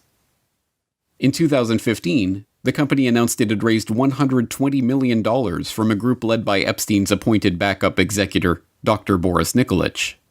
Naturally, that group of investors included Bill Gates. Yes, Bill Gates is certainly following his father's advice to collaborate with like-minded partners. So the question remains, is Bill Gates motivated by eugenics? Given that eugenics went underground over half a century ago, we are unlikely ever to unearth a frank admission along those lines from Gates himself. After all, there are no longer any card-carrying members of the American Eugenics Society. The society was rebranded in the 1970s when, as the society's founder noted, it became evident that changes of a eugenic nature would be made for reasons other than eugenics, and that tying a eugenic label on them would more often hinder than help their adoption. But there was an American Eugenics Society in the 1920s, and it just so happened to boast a William H. Gates on its member roster. But perhaps that is just a coincidence. And there was an American Eugenics Society in the 1960s, when William H. Gates II was preceded as head of Planned Parenthood by Alan Guttmacher, who simultaneously served as the director of the American Eugenics Society. And perhaps it was coincidence that the Bill and Melinda Gates Foundation organized their London Summit on Family Planning, at which the Gates recommitted themselves to funding population control in the Third World, in July 2012, on the anniversary of the first International Eugenics Congress, held in London exactly 100 years prior. And perhaps it is reaching to compare the young Bill Gates' dating preferences to the genetic-based dating favored by modern-day eugenicists. I interviewed several women who had dated Bill just briefly, and one told me the very first question Bill asked her was, "What did you score on your SAT test?"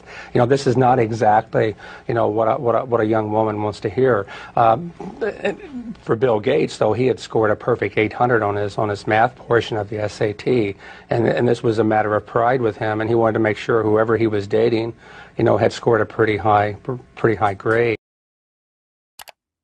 No. We cannot expect an answer about Bill Gates' true motives to come from Gates himself. By this point, the question of Bill Gates' intentions has been buried under the combined weight of hundreds of millions of dollars of paid PR spin.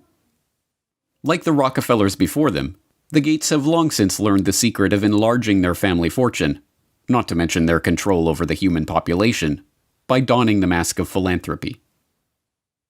There are many perspectives on Bill Gates.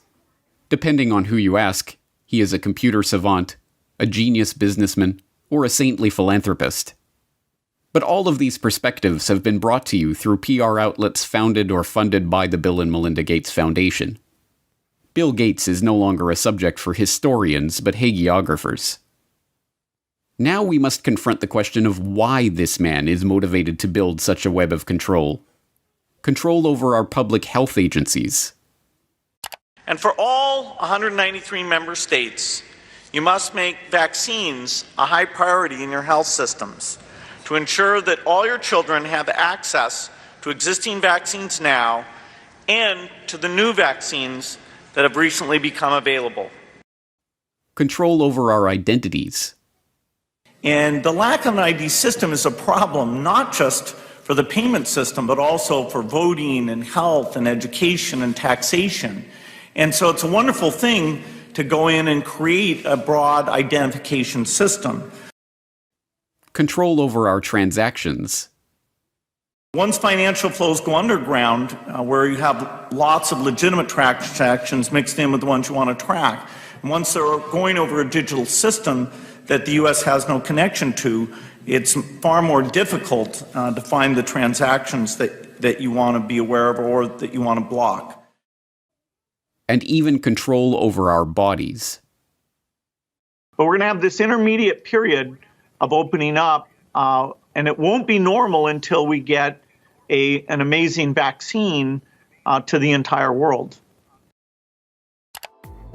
We must confront the possibility that this quest for control comes not from a selfless spirit of generosity that never seemed to exist before he became a multi-billionaire, but from the same drive for money, the same desire for domination, and the same sense of superiority that motivated him on his way up the corporate ladder.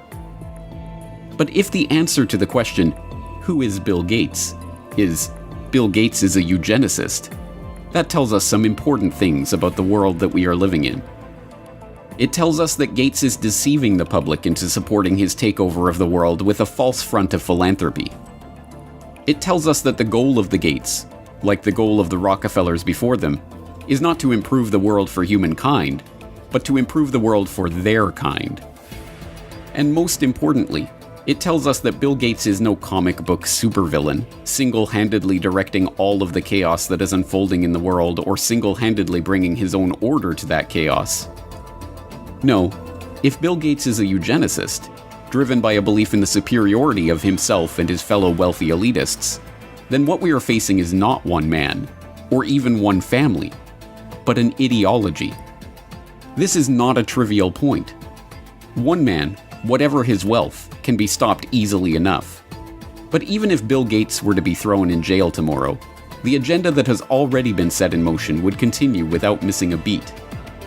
An entire infrastructure of researchers, labs, corporations, governmental agencies, and public health bodies exists, funded more often than not by Gates, but driven by the belief of all those millions of people working for these various entities that they are truly working in the best interest of the people. No, an ideology cannot be stopped by stopping one man. It can only be stopped when enough people learn the truth about this agenda and the world of total, pervasive control that is coming into view. If you have watched all 4 parts of this exploration on Bill Gates, then you are now one of the most informed people on the planet about the true nature of this agenda. You have seen how the takeover of public health has been used to railroad the world into a headlong rush toward mandatory vaccinations, biometric identification, and digital payments. You have seen how the pieces of this puzzle fit together, and how they represent a far greater threat to the future of humanity than any virus. Here is the good news. Armed with this information, you have the antidote to the scourge of this eugenicist ideology. The truth is that ideologies are viruses of the mind. They spread from person to person, infecting them with ideas that can lead to a disease of the body politic. But here is the even greater truth. Inoculations do work. Inoculations of truth against the lies of those spreading their poisonous ideology.